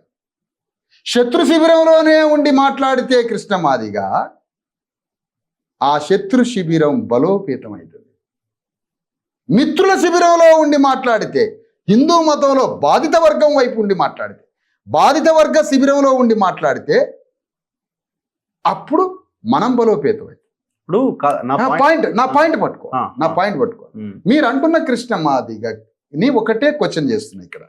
అయ్యా, నువ్వు చెబుతున్నటువంటి హిందూ మతంలో సమానత్వం లేదు, హిందూ మతంలో అగ్రకుల ఆధిపత్యం ఉంది, హిందూ సామాజిక వ్యవస్థలో అగ్రకుల ఆధిపత్యం ఉంది, ఇక్కడ అణగారిన వర్గాలకి స్థానం లేదు, పూజారులకు స్థానం లేదు అన్న ఈ మొత్తం దోపిడీకి ఈ భారతదేశానికి ప్రతినిధి ఎవరు? నరేంద్ర మోడీ అనే ప్రధానమంత్రి హిందూ బ్రాహ్మణీయ వైదిక ఆచారాలకి సంబంధించిన సాంస్కృతిక జీవన విధాన తాత్విక శాస్త్ర పునాదిగా ఆర్ఎస్ఎస్ తీసుకొచ్చినటువంటి సైద్ధాంతిక, మనం మాట్లాడుతున్న ఈ సైద్ధాంతిక పునాది యొక్క విస్తృత రూపంతో అధిశాసన అధికారాన్ని పట్టుకొని ఆ అధికారంతో దేశానికి ప్రధానమంత్రి అయి హిందూ చాతుర్వర్ణ వ్యవస్థకి రక్షకుడుగా ఉన్న ప్రధానమంత్రి నరేంద్ర మోడీ ఉన్నాడు కదా. ఆ నరేంద్ర మోడీ మీద యుద్ధమా కృష్ణమాదిగది? ఎవరి మీద అతని యుద్ధం? శత్రు శిబిరంలో ఉండి మాట్లాడడము అని అంటే అర్థమేమిటి? తన ప్రధానమంత్రి మోడీని బలోపేతం చేయడమా? తన ప్రధానమంత్రి మోడీని బలహీనపరచడమా? అతను అసలు ఏ శిబిరంలో ఉండి మాట్లాడుతున్నాడు? నేను ఒకటే అడుగుతున్నాను. నో రఘు గారు, నాకు ఒకటే ఛాన్స్ ఇవ్వండి. నేను అడిగేది ఒకటే మాట. నరేంద్ర మోడీ ఈ కుల వ్యవస్థకి, ఈ మొత్తం చాతుర్వర్ణ వ్యవస్థకి, హైందవ మతంలో అణగారిన వర్గాలకి స్థానం లేదనే పునాదికి, ఈ మొత్తానికి అధిశాసన రూపం ఎవరు ఈరోజు భారతదేశంలో? నరేంద్ర మోడీ. ఈ నరేంద్ర మోడీని అడుగుతున్నాడా కృష్ణమాదిగా? నరేంద్ర మోడీ ద్వారా మణిపూర్లో క్రైస్తవులు ఊచకోతకు గురయ్యారు. ఊచకోత, 100,000 మంది నగ్నంగా ఊరేగించారు.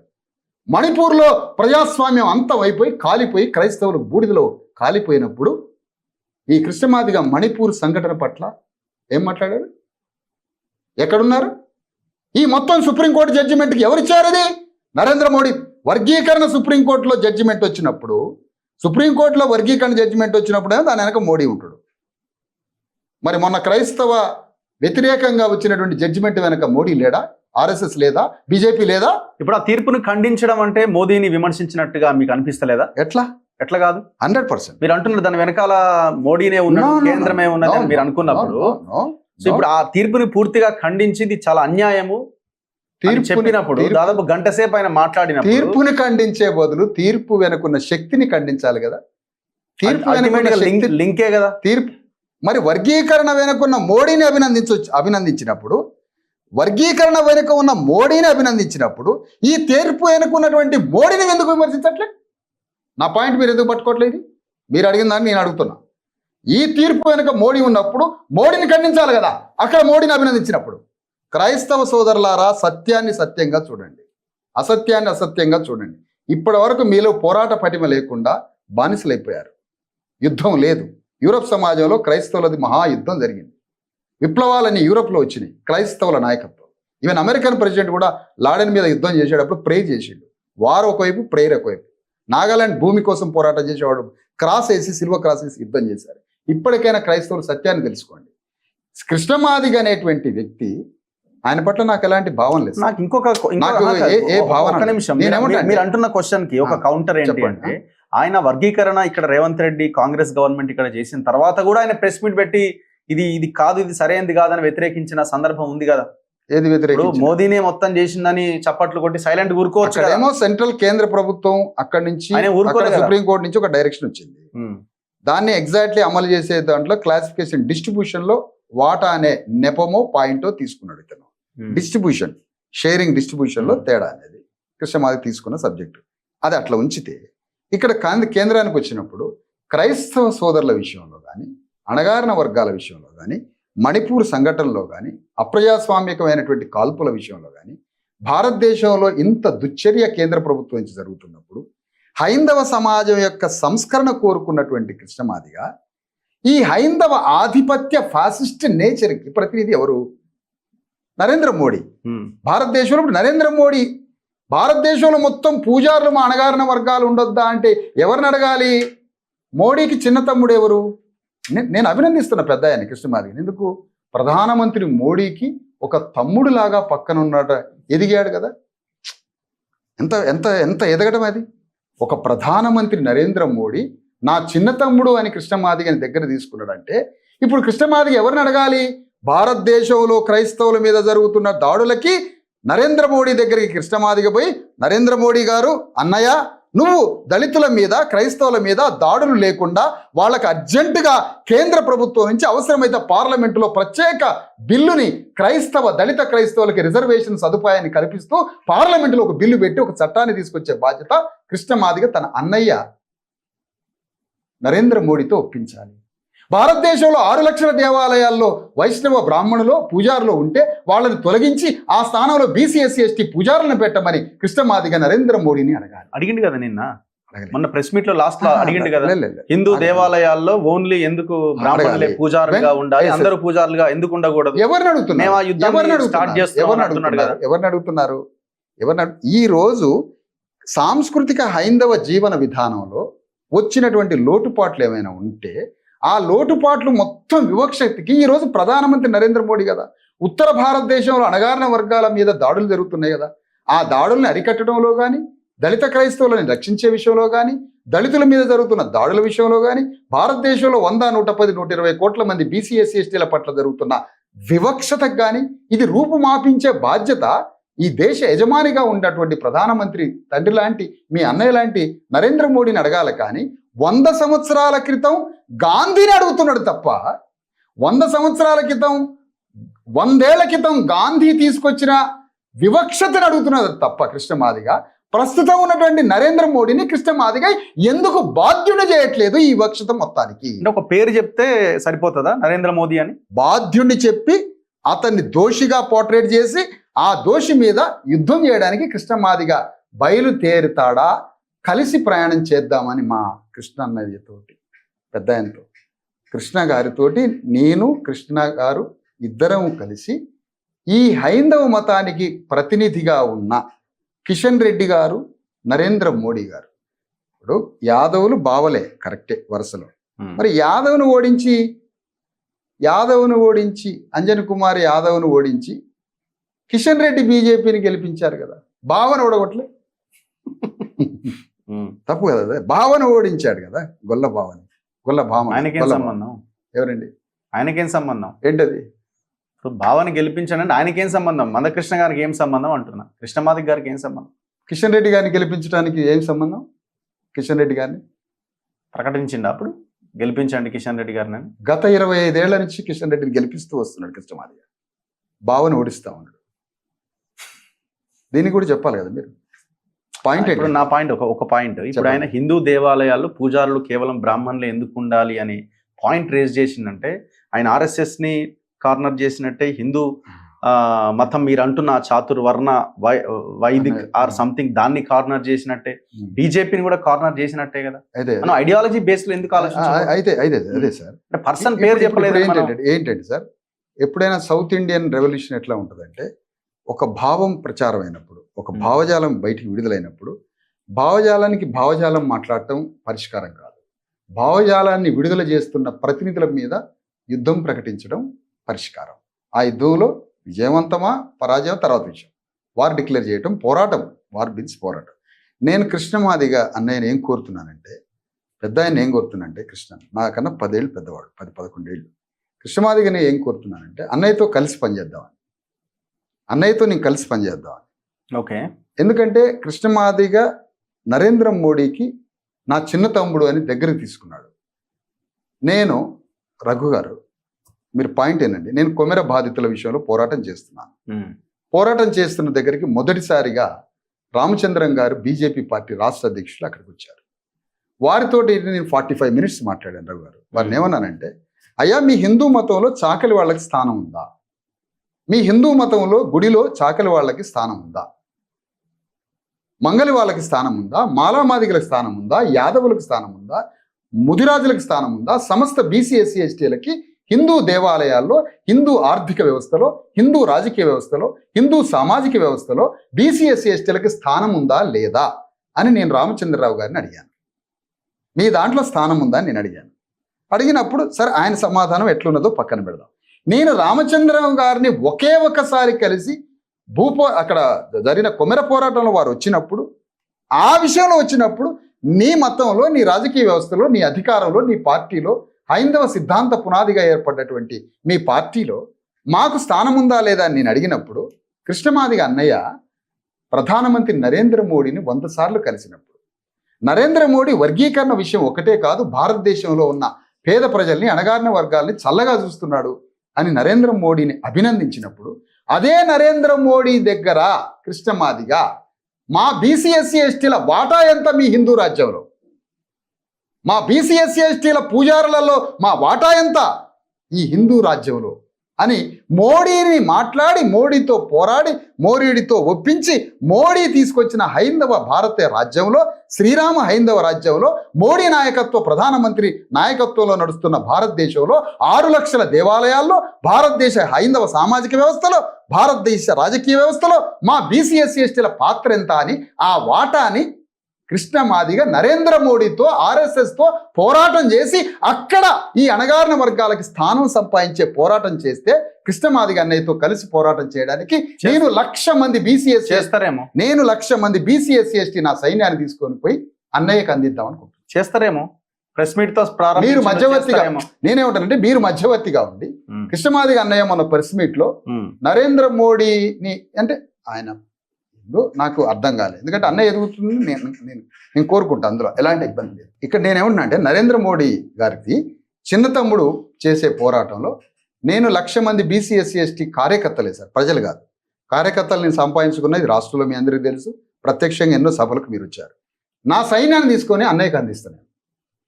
అన్నయ్య నేను కలిసి, కృష్ణమాదిగ అన్నయ్య నేను కలిసి, ఇద్దరం కలిసి భారతదేశంలో హైందవ రాజ్యం, శ్రీరామ రాజ్యానికి ప్రతినిధి అయిన నరేంద్ర మోడీ గారికి ఇద్దరం కలిసి ఈ పూజారుల విషయంలో విజ్ఞాపన పత్రం ఇద్దాం.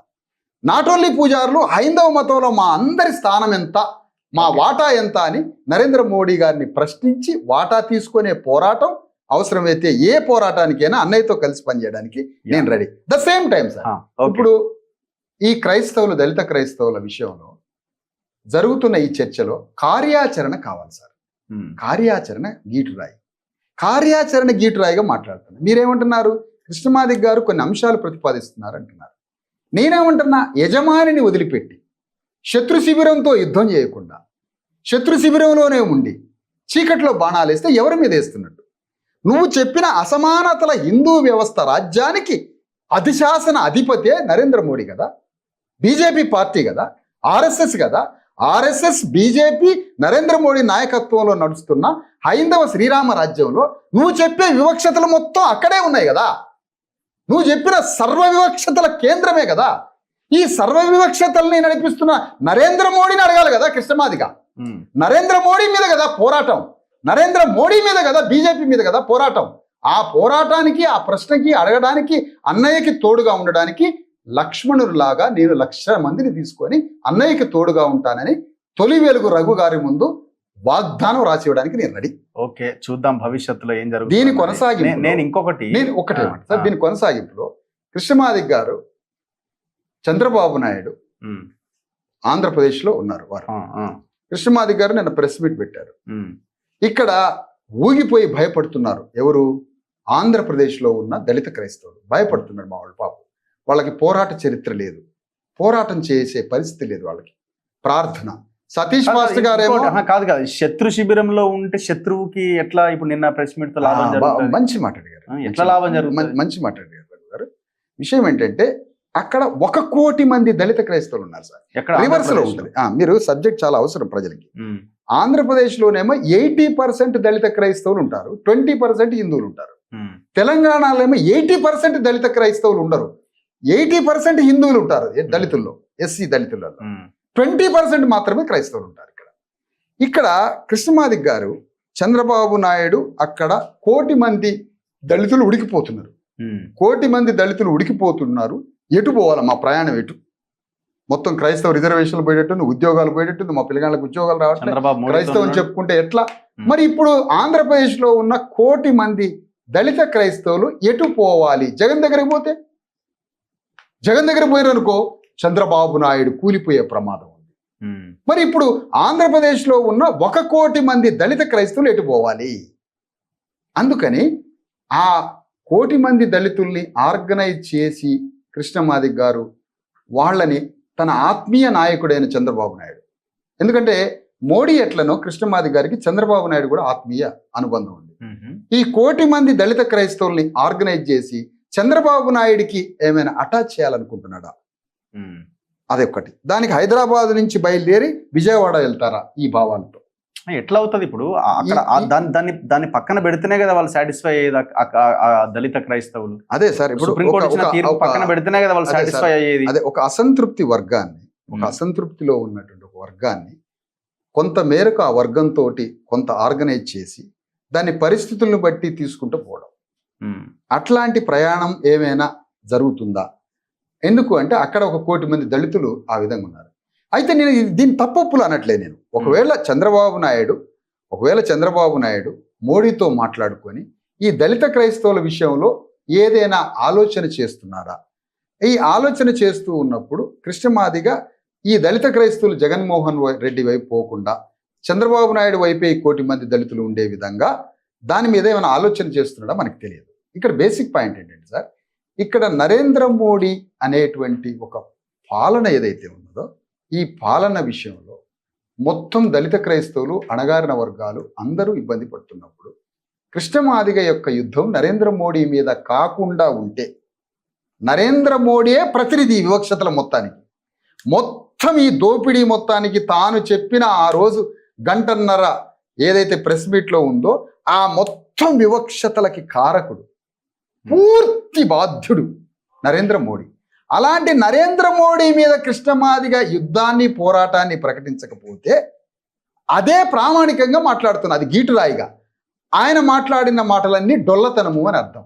ఒకవేళ నరేంద్ర మోడీ బాధ్యుని చేసి అతని మీద పోరాటం కృష్ణమాదిగ చేస్తే కృష్ణమాదిగతో 4 లక్షల మంది సైన్యాన్ని లక్ష్మణుడుగా అన్నయ్యకి ఇచ్చి ఇద్దరం కలిసి పోరాడతాం, కృష్ణమాదిగ నాయకత్వాన్ని బలోపేతం చేస్తాం. ప్రజాస్వామ్య హిందూ మతాన్ని ఆర్గనైజ్ చేయడానికి, హిందూ మతాన్ని బలోపేతం చేయడానికి మేము సిద్ధపడుతున్నాం. ఎందుకు హిందూ మతం బలోపేతం కావాలి? ఎందుకు బలోపేతం కావాలి? అన్ని దేశాలు, చిన్న డచ్చోడు, ఫ్రెంచోడు, ఆల్ చిన్న లండనోడు భారతదేశాన్ని నుంచి గదగదలాడిచ్చిండు. ఎందుకు? ఇక్కడ కుల వ్యవస్థ విపరీతంగా ఉండబట్టి. కుల వ్యవస్థ ఇంత ఘోరంగా ముక్కలు 6,500 కులాలుగా విడిపోయి ఉండబట్టి ఈ దేశం మీదకి ప్రతి ఒక్కడు వచ్చి దాడి చేసి. కానీ అదే హైందవ మతం బలోపేతంగా ఉంటే, కుల వ్యవస్థ లేకుండా, వర్ణ వ్యవస్థ లేకుండా, మత వ్యవస్థ లేకుండా, ఇందులో స్త్రీ వివక్షత లేకుండా, ఇది మొత్తం స్వేచ్ఛ, సమానత్వం, ప్రజాస్వామ్య పునాదిగా హిందూ మతం ఒకవేళ ఉండి ఉన్నట్లయితే దీని యొక్క పోరాటం ఎంత గొప్పగా ఉంటుంది అంటే, ఇక్కడ ఈ దేశంలో పృథ్వీరాజ్ అని ఉన్నాడు సార్, మొఘల్స్కి సరెండర్ అయిపోయాడు. అంటే రాజు మొఘల్స్ ముందు మోకరిల్లిపోయాడు, దేశాన్ని ఒప్పజెప్పాడు, వాళ్ళు లోపలికి వచ్చారు, దేశాన్ని పట్టుకొని పోయారు. ఇదంతా నేను మన కొమెర సంఘటనలో కూడా మాట్లాడాను సార్, రామచంద్ర గారి ముందు, బీజేపీ రాష్ట్ర. ఏం సార్ మన హిందూ మతం ఇట్లా అయిపోతుంది, దీన్ని బలోపేతం చేసుకోవాలి సార్. మనం హిందూ మతాన్ని బలోపేతం చేసుకుంటే మన దేశం ఐక్యంగా ఉంటుంది సార్. అందుకని ఏ దళిత నాయకుడు, ఏ బహుజన నాయకుడు ఈ హిందూ మతం నేను అని చెప్పుకునే నేను అట్లా కాదు సార్. నేను బహుజన హిందువుని, నేను బహుజన ఉంది. అదే నేను అంటున్నా సార్, బ్రాహ్మణీయ వైదిక సవర్ణ వేదిక ఏదైతే ఉందో పురాతనంగా మొదలైంది, బ్రాహ్మణీయ బ్రాహ్మణీయ చాతుర్వర్ణ వ్యవస్థ ఏదైతే ఉందో దాని యొక్క సంస్కరణ రూపమే హిందూ మతం అని అంబేద్కర్ చెప్పాడు తన ఎనిహిలేషన్ ఆఫ్ క్యాస్ట్ లో. ఆ హిందూ మతాన్ని యొక్క సంపూర్ణ సంస్కరణే బహుజన హిందూ, అది బహుజన హిందూ. అందుకని నేనేమంటున్నానంటే, భారత రాజ్యాంగం ఆర్టికల్ 25 ఇన్ని రకాలుగా చెప్పింది సార్ మత స్వేచ్ఛ కోసం, మత స్వేచ్ఛ గురించి చెప్పింది. ఆ స్ఫూర్తికి మొన్న ఇచ్చినటువంటి తీర్పు 100% ఎగెనిస్ట్, చాలా బాధాకరంగా ఉంది. ఇది మారాలి. నరేంద్ర మోడీ అన్నయ్య దగ్గరికి కృష్ణమాదిగ పోయి, లాస్ట్ ఒక నా క్వశ్చన్ లాస్ట్ పాయింట్ సార్, ఆ. నరేంద్ర మోడీ దగ్గరికి అన్నయ్య పోవాలి, కృష్ణమాదిగ అన్నయ్య పోయి దళిత క్రైస్తవులకి పార్లమెంటులో ప్రత్యేక చట్టాన్ని తీసుకురావాలి.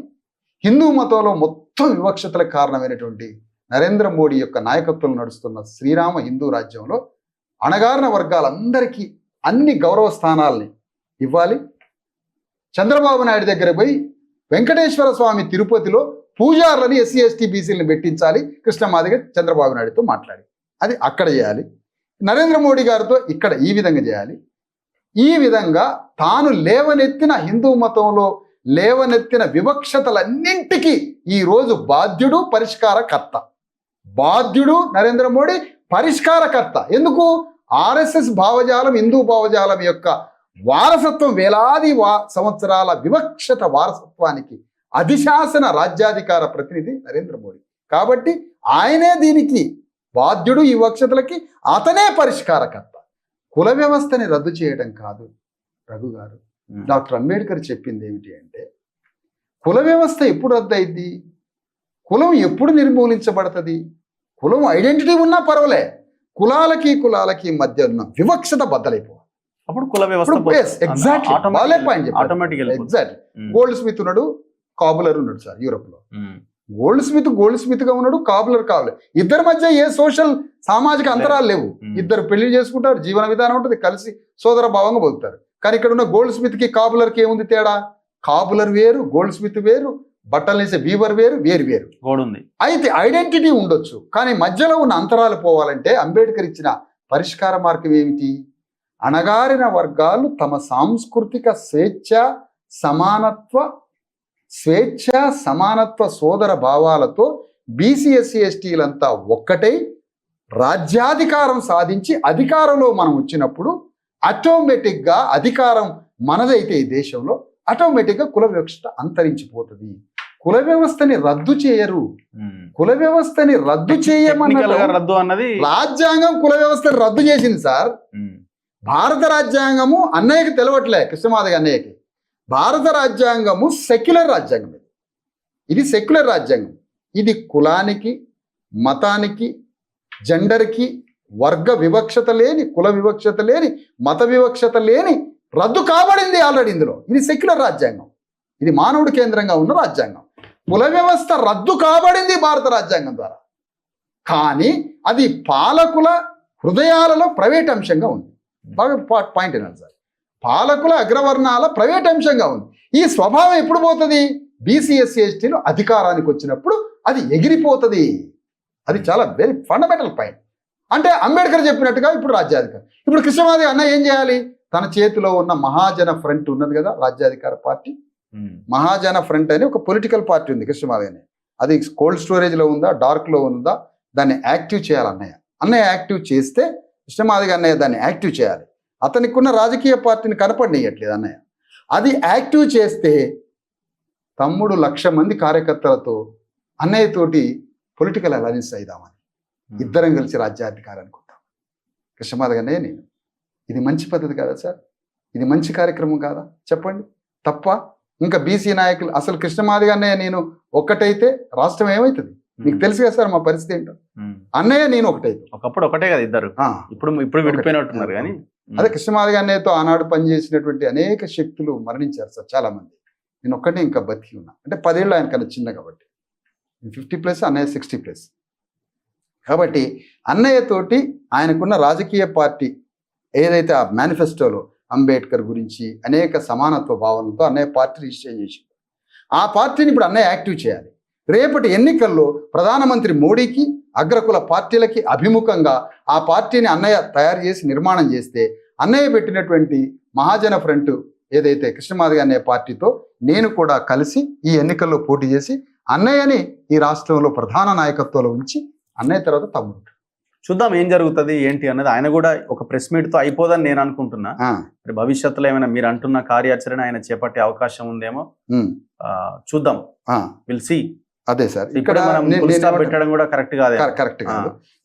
నేను వెటకారము లేకపోతే ఇంకో మాట కాదు సార్. ఇక్కడ ఫ్రాంక్లీ చెప్పేది ఏంటంటే కృష్ణమాదిగ అన్నయ్యతో అందరికీ గౌరవం ఉంది. ఎందుకు గౌరవం ఉంది అని అంటే అన్నయ్య పూర్తిగా సంపూర్ణంగా చిన్న చిన్న మిస్టేక్స్ ఎవరికైనా ఉంటాయి, అవి సవరించుకొని అన్నయ్య కరెక్ట్గా ఫైట్ చేస్తే అందరం వచ్చేస్తాం అన్నయ్య దగ్గరికి. అందరం అన్నయ్య ముఖ్యమంత్రి అవుతాడు, ఏంటి నష్టం ఏంటి చెప్పండి. ఆయన ఇమీడియట్గా రాజకీయ పార్టీని ప్రారంభించాలి. ఆయన దగ్గర ఉన్న రాజకీయ పార్టీ బీసీ ఎస్సీ ఎస్టీలు అందరిని ఆర్గనైజ్ చేయాలి. తెలంగాణలో, ఆంధ్రప్రదేశ్లో ఆర్గనైజ్ చేయాలి. అన్నయ్యతో అందరూ చాలామంది డిఫర్ అయినా కూడా అందరికీ అభిమానం ఉంది కృష్ణమాది అన్నయ్య మీద. అందుకని నేనేమంటానంటే అన్నయ్య పార్టీని ఆర్గనైజ్ చేసి బీసీ ఎస్సీ ఎస్టీలని, ముఖ్యంగా దళిత క్రైస్తవులను, ఎస్సీలని, ఎస్టీలని, బీసీలని అందరిని అగ్రకులాల్లో ప్రజాస్వామ్య ఆలోచన నాకు ఎట్లా అనిపిస్తుంది అంటే, ఈయన ఎట్లాగో మోడీతో ఉన్నాడు అంటే మీ ఆలోచన, నా ఆలోచన కాదు. ఈయన ఎట్లాగో మోడీతో ఉన్నాడు, బీజేపీతో దగ్గరగా ఉన్నాడు, ఈయన ఎట్లాగో రాడు కాబట్టి కార్నర్ చేసే ప్రయత్నం చేస్తున్నట్టుగా ఒక దగ్గర టచ్ చేస్తున్నది. కరెక్టే. అప్పుడు నేనేమంటానంటే ఈ అంశాన్ని విని కూడా రావచ్చుగా. అది నిన్నటిదాకా మీరన్నది నిన్నటిదాకా. కానీ తమ్ముడు వీళ్ళంతా దూరం కాబట్టే మరి నేనేమన్నా మార్చుకుంటే అందరూ నా దగ్గరికి వస్తారని కూడా అనుకోవచ్చు కదా. ఇట్లా కూడా మార్పు రావచ్చు కదా సార్. అందుకని ఈ సందర్భంగా దళిత క్రైస్తవులకి నేను చెప్పే అప్పీల్ ఒకటి ఉంది సార్. చివరిగా దళిత క్రైస్తవులు ఎవరైతే ఎస్సీ క్రైస్తవులు ఉన్నారో వారు, అయ్యా మీరు ఆనాడు వివక్షతకి గురై, ఆనాడు హైందవంలో అనేక వివక్షతలకు గురై ఏ దిక్కు లేక మీరు క్రైస్తవులకు కొంతమంది పోయారు, బౌద్ధంలోకి కొంతమంది పోయారు, కొంతమంది ముస్లింలుగా కొంతమంది పోయారు. కొడకాండ్లలో అయితే ఇప్పటికీ ముస్లింలు హిందువులు ఒకే పేరుతో ఆడ హిందూ ముస్లిం కల్చర్ ఉంది, మిక్స్డ్ హిందూ ముస్లిం కల్చర్. ఓల్డ్ సిటీలో కూడా హిందూ ముస్లిం కల్చర్ ఉంది సార్. చాలా వెరీ ఇంపార్టెంట్ పాయింట్ సార్. ఇక్కడ ఏమంటున్నానంటే దళిత క్రైస్తవ సోదరులకి పోరాట స్వభావాన్ని అల్జీమర్స్ వ్యాధిలాగా మర్చిపోయారు వాళ్ళు. ఆయన కూడా అదే అంటున్నారు, ప్రార్థనలు మాత్రమే కాదు మీరు పోరాటం దళిత క్రైస్తవులు చేయాలి, పోరాటం చేస్తే మేము నిలబడతాం. ఇప్పుడు అదే అంటాను సార్, అండగా నిలబడేది కాదు సార్, కలిసి పనిచేయాలి. ఎట్లా అంటే ఇప్పుడు దుఃఖపడువారు ధన్యులు, వారు ఓదార్చబడుదురు అని బైబిల్లో ఉంది సార్. దుఃఖపడువారు ధన్యులు, వారు ఓదార్చబడుదురు అని. మనం ఏమంటున్నామండి సార్, దుఃఖపడువారు ధన్యులే, వారు పోరాడితే మాత్రమే ఓదార్చబడతారు. క్రిస్టియానిటీకి బాస్ లాగా ప్రవర్తిస్తున్న ఒక పాస్టర్ ఉన్నాడు సార్, సతీష్. ఓకే, నేను చెప్తున్నా ఈరోజు పాస్టర్ అంటున్నా. అంత పెద్ద మాట. ఎస్, నేను అంటున్నా. అట్లా గుత్తాధిపత్యంతో, అగ్రవర్ణ ఆధిపత్యంతో ఎస్సీ ఎస్టీ బీసీలని లొంగ తీసుకొని, ఎస్సీ ఎస్టీలని లొంగ తీసుకొని, ఎస్సీలలో మాలా మాదిగల్ని ఇంకా లొంగ తీసుకొని నీ నాయకత్వంలో నడుస్తుంది కదా. నీ సమస్య ఉంటేనేమో ముఖ్యమంత్రులతో పరిష్కరించుకుంటాం. నేను మళ్ళీ చెప్తున్నా, పాస్టర్ సతీష్ తన సమస్యకి పరిష్కారం చేసుకోవడానికేమో ముఖ్యమంత్రులతోటి, మంత్రులతోటి, ప్రభుత్వంతో నీ వ్యక్తిగత పనులు, నీ క్రైస్తవ పనులు అన్ని చేయించుకుంటావు. భక్తులకేమో ప్రార్థన ఉపజెప్తావా? గ్రామాలలో సైకిల్ వేసుకొని బైబిల్ పట్టుకొని వాక్యం చెప్పే పాస్టర్లు ఉన్నారు కదా, వాళ్ళ కాలి గోటి కంటిన ధూళితో సమానం Satish pastor, Shyam Kishore, Anil, all pastors వీళ్ళంతా. నీ కమ్యూనిటీ ఏదైతే అప్పర్ కాస్ట్ ఉందిగా, నీ అప్పర్ కాస్ట్ భక్తులు ఎంతమంది ఉన్నారు? నేను సతీష్ని ఒకటే అంటున్నా, నీ చర్చిలో నీ అగ్రవర్ణ భక్తులు ఎంతమంది ఉన్నారు? నీ చర్చిలో 1%, 0.1% ఉన్నారు. మిగతా వాళ్ళంతా ఎవరు? ఎస్సీ ఎస్టీలు. ఎవరు వీళ్ళు? ఆంధ్ర నుంచి, తెలంగాణ నుంచి వచ్చి కూలీ నాలి పని చేసుకొని నీ చర్చికి ₹1,00,000 ఇస్తారు. మిగతా క్యాస్ట్ వాళ్ళు ఎవరు భక్తులు లేరా? ఎంతమంది ఉన్నారు? అదే ఎంతమంది ఉన్నారు అంటున్నా. మొత్తం ఎస్సీ ఎస్టీలు 90% ఉన్నారు, బీసీలు అంతా కలిపి 90% ఉన్నారు. నీ అగ్రవర్ణాలు ఎంతమంది ఉన్నారు? 1% లేరు. అందుకనే సతీష్ని అంటున్నాం, డెఫినెట్గా అంటున్నాం, నీ ఆధిపత్యం ఏంటి అంటున్నాం. అందుకని నీ నాయకత్వాన్ని తీసి నీ చర్చిలో ఉన్న ఎస్సీలకు నాయకత్వం ఒప్పచెప్పు అంటున్నాం. తెలంగాణలో గ్రామాలలో ఎస్సీలు, ఎస్టీలు, మాలలు, మాదిగలు, బీసీలు గ్రామాలలో చర్చిలు నడిపించుకుంటూ అయ్యగారులుగా, పాస్టర్లుగా నీతిగా బతుకుతున్నారు. వాళ్ళు గ్రామాలు, వాళ్ళకు చిన్న బండిలో పెట్రోల్ కూడా గతి లేదు. వీళ్ళ మీద ఆధిపత్యం చలాయిస్తారు క్రైస్తవ సమాజం. 100 కోట్ల డబ్బులు కదా, ఎక్కడి నుంచి వస్తున్నాయి? దేనికి నీకు అసలు? రేవంత్ రెడ్డి అనే ముఖ్యమంత్రితో ఏం పని, కేటీఆర్తో ఏం పని? వాళ్ళిద్దరిని నీ చర్చికి తీసుకొచ్చి నువ్వు రాజకీయ సంబంధాలు ఎందుకు నడిపిస్తున్నావు? వాళ్ళతో ఏం పని మీకు? అందుకనే అగ్రవర్ణ ఆధిపత్యం కింద చలాయిస్తున్నటువంటి పాస్టర్ల యొక్క ఆధిపత్యం ఉంది కదా. క్రైస్తవ సమాజం ఎట్లా నడవాలో తెలుసా? దావీదు మహారాజు అని ఒక క్యారెక్టర్ ఉంటుంది, ఒక నాయకుడు ఉంటాడు బైబిల్. దావీదు మహారాజు ఓల్డ్ టెస్టిమెంట్లో, అది సంపూర్ణ జ్ఞానవంతుడైనటువంటి దావీదు మహారాజు. అది వారసత్వ లెగసీని తీసుకున్నాడు ఆయన. అసలు ఎక్కడ మొదలైంది మానవ సమాజం యొక్క నాగరికత? ఒక దగ్గర బాధపడతాడు దావీదు మహారాజు. 2 పర్వతాల మధ్య అగాధం ఏర్పడ్డట్టుగా మానవ సమాజానికి లెగసీ మిస్ అయింది అంటాడు దావీదు మహారాజు. అంటే రెండు పర్వతాల మధ్య సందులాగా మానవ సమాజానికి మధ్యలో ఒక లెగసీ కల్చర్ డిస్కనెక్ట్ అయిపోయిందని బాధపడ్డాడు దావీదు మహారాజు. అలాంటి దావీదు మహారాజు జ్ఞానంతో నిండినట్టుగా ఉండాలి క్రైస్తవ సమాజం యొక్క. మోషే యుద్ధంలాగా ఉండాలి క్రైస్తవ పోరాటం. మోషే యుద్ధంలాగా ఉండాలి. దావీదు మహారాజు జ్ఞానంతో నిండి ఉన్నట్టు ఉండాలి. నీకు యూరప్ సమాజంలో మొత్తం పోరాటం చేస్తున్నారు శ్రామిక వర్గాలు, క్రైస్తవులు. క్రైస్తవ్యం పుట్టిన ప్రాంతంలో యుద్ధంలో ఉన్నారు యూరప్ సమాజంలో ఉన్నటువంటి క్రైస్తవులు. తెలంగాణలో, ఆంధ్రప్రదేశ్లో, భారతదేశంలో, సౌత్ ఇండియాలో క్రైస్తవులు కన్నీటి ప్రార్థనలు చేస్తారు. ఎప్పుడో గ్రహం స్టీన్ని కొట్టితే వాజ్పేయి టైంలో గ్రహం స్టీన్ని కొట్టేశారు ఒరిస్సాలో. అప్పుడు ఏదో 4 రోజులు 2 రోజులు బయటికి వెళ్ళారు. ఇప్పుడు ఇన్ని మిషనరీస్ ఉన్నాయి కదా, ఇప్పుడు మీరు అంటున్న ఈ పాస్టర్లు అంటున్నారు కదా, ఎవరు బయటకు వచ్చి ఒక స్టేట్మెంట్ ఇచ్చి ఒక ప్రెస్ మీట్ పెట్టి అదేనంటున్నా సార్. ఇప్పుడు లేదు కదా, సతీష్ని ముట్టడిస్తాం మేము. నీకంత ఎస్సీ ఎస్టీలు ఇంతమంది వచ్చిర్రు. ఇప్పుడు నువ్వు ప్రార్థనే అంటున్నావు. మరి ప్రార్థన నాకు అనేక మందికి నువ్వు 10 రూపాయలు 50 రూపాయలు సలికోట్లు అన్నం ఎందుకు పెడతావు? మరి ప్రార్థన అయితే నువ్వు సలికోట్లు ఎందుకు ఇస్తాను? 50 రూపాయలు తీసుకొచ్చి నీ ఏదో 100 రూపాయలు 50 రూపాయలు ఆడాడు ఇస్తుంటాడు. హాస్పిటల్కి ఏదో 10 రూపాయలు ఇస్తుంటాడు. మరి నీవు 10 రూపాయలు దేవుడు ఉన్నాక నీకు హాస్పిటల్కి 10 రూపాయలు ఎందుకు ఇస్తాను? దేవుడు నయం చేయొచ్చు కదా. అందుకనే సతీష్ని ఒకటే మాట అంటున్నాం. సతీష్ అనే వ్యక్తి ఎవరైతే ఉన్నారో ఆ సతీష్ తన దగ్గర ఉన్న దళిత క్రైస్తవ సోదరులు ఎవరైతే నీ చర్చికి వస్తున్నారో వాళ్ళందరికీ క్రైస్తవులలో దళితులు ఉన్నా కూడా వాళ్ళకి రిజర్వేషన్స్ వర్తించాలని సతీష్ నాయకత్వంలో కేంద్ర రాష్ట్ర ప్రభుత్వాల మీద సతీష్ యుద్ధం చేయాలి, పోరాటం చేయాలి. నువ్వు 24 గంటలు తిరిగేది యూరోప్ దేశాలు తిరుగుతుంటారు వీళ్ళు పాస్టర్లు. మరి యూరోప్లో పోరాటం చేస్తున్నారా? కన్నీటి ప్రార్థన చేసి ఇంట్లో దాక్కుంటారా? నువ్వు తిరిగేది పాస్టర్లంతా తిరిగేది యూరోప్ సమాజం తిరుగుతున్నారు. యూరోప్ సమాజాన్ని తిరుగుతున్నారు. పట్టా శామ్యుల్ అని ఉన్నారు, చాలా గొప్ప పాస్టర్, వెరీ హానెస్ట్. దాంట్లో ఎలాంటి లేదు. అగ్రవర్ణాలు ఉన్నారు, అణగారిన వర్గాలు ఉన్నారు, ఎక్కువ మేజర్ అగ్రవర్ణాలు ఉన్నారు. ఏదో అనిల్ ఒక్కడిని చూపించి లేకపోతే సతీష్ని చూపించి ఒకటి పాల్ సత్య మన ఈ మిత్రుడు కేఏ పాల్ ఉన్నాడు కదా, కేఏ పాల్ గారు వెరీ హ్యూమన్ యాంగిల్. అతను వెరీ లాజికల్. ఎవరు పాప అతని మెదడు మీద ఎవరు దెబ్బ కొట్టారో తెలియదు కానీ హ్యూమన్ కైండ్ ఉన్నది అతనికి, లాజిక్ ఉన్నది. బట్ ఎవడో బ్రెయిన్ దెబ్బతీసిండు, హ్యూమన్ యాంగిల్ ఉన్నది. మిగతా 3-4 అగ్రకులాలు. పట్టా శామ్యుల్ గారు ఉన్నారు, వారు కూడా వెరీ హానెస్ట్ పాస్టర్. నేను పట్టా శామ్యుల్ గారిని అంటున్నా, వారంటే గౌరవం. నేను ఇప్పుడు సతీష్ని విమర్శించాను, బట్ పట్టా శామ్యుల్ని విమర్శించలేదుగా. పట్టా శామ్యుల్ గారిని very great, very knowledge person, character ఉన్నవాడు.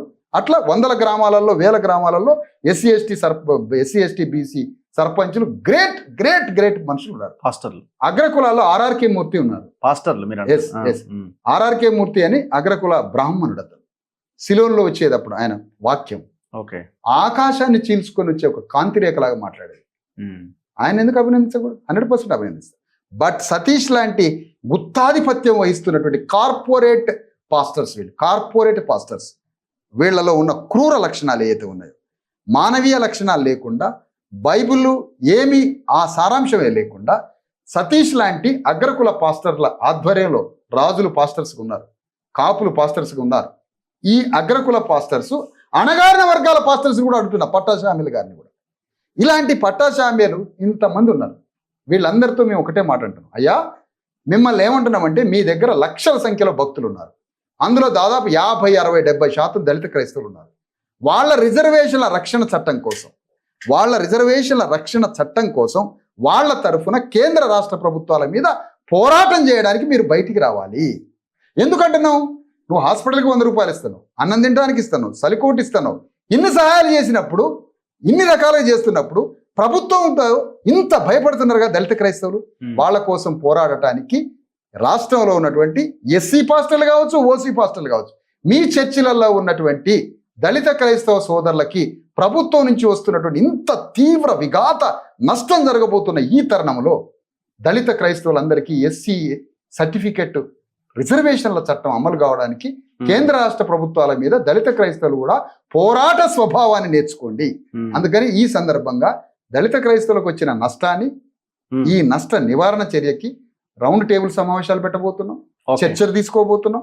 ఆ చర్చలో అనేక మంది పాస్టర్స్ ఉన్నారు, పాస్టర్లని పిలవబోతున్నాం. పోరాడే పాస్టర్లు ఎగనైనా పోరాడాన్ని నేర్చుకోండి, పోరాట స్వభావాన్ని నేర్చుకోండి, యూరోప్ క్రైస్తవులాగా పోరాటాన్ని నేర్చుకోండి చెప్తున్నాం. ఆ విధంగా రౌండ్ టేబుల్ సమావేశాలు, చర్చలు, సదస్సులు, సమావేశాలు పెట్టి ఆ పోరాడే వ్యక్తులందరినీ కేంద్ర రాష్ట్ర ప్రభుత్వాల మీద పోరాటం చేసి దళిత క్రైస్తవ సోదరులకి రక్షణ చట్టాలు తీసుకొని వస్తాం. వీఆర్ హిందూస్, మళ్ళీ చెప్తున్నా, బహుజన మేము హిందూ మతంలో భాగస్వాములం, మేము బహుజన హిందువులము. అంటే హిందువులమే, మదర్ బోర్డు హిందువులమే, కానీ బహుజన సమాజం నుంచి హిందూ మతంలో ఉన్న మా సోదరులని అయ్యా మాకు కూడా గౌరవాన్ని ఇవ్వండి. డెమోక్రాటిక్ వే, పీస్ఫుల్ వే. మేము మమ్మల్ని అడుగుతున్నాం, ఏ యుద్ధాలు కొట్లాడలానంటే అన్నయ్య బ్రాహ్మణ అన్నయ్య శాస్త్రి గారు ఇంతకాలం మమ్మల్ని గుడిలోకి రానిలేగా అన్నయ్య, ఒకసారి ట్రాన్స్ఫార్మ్ చేసుకో, అందరం కలుద్దాం, భాయిచారా.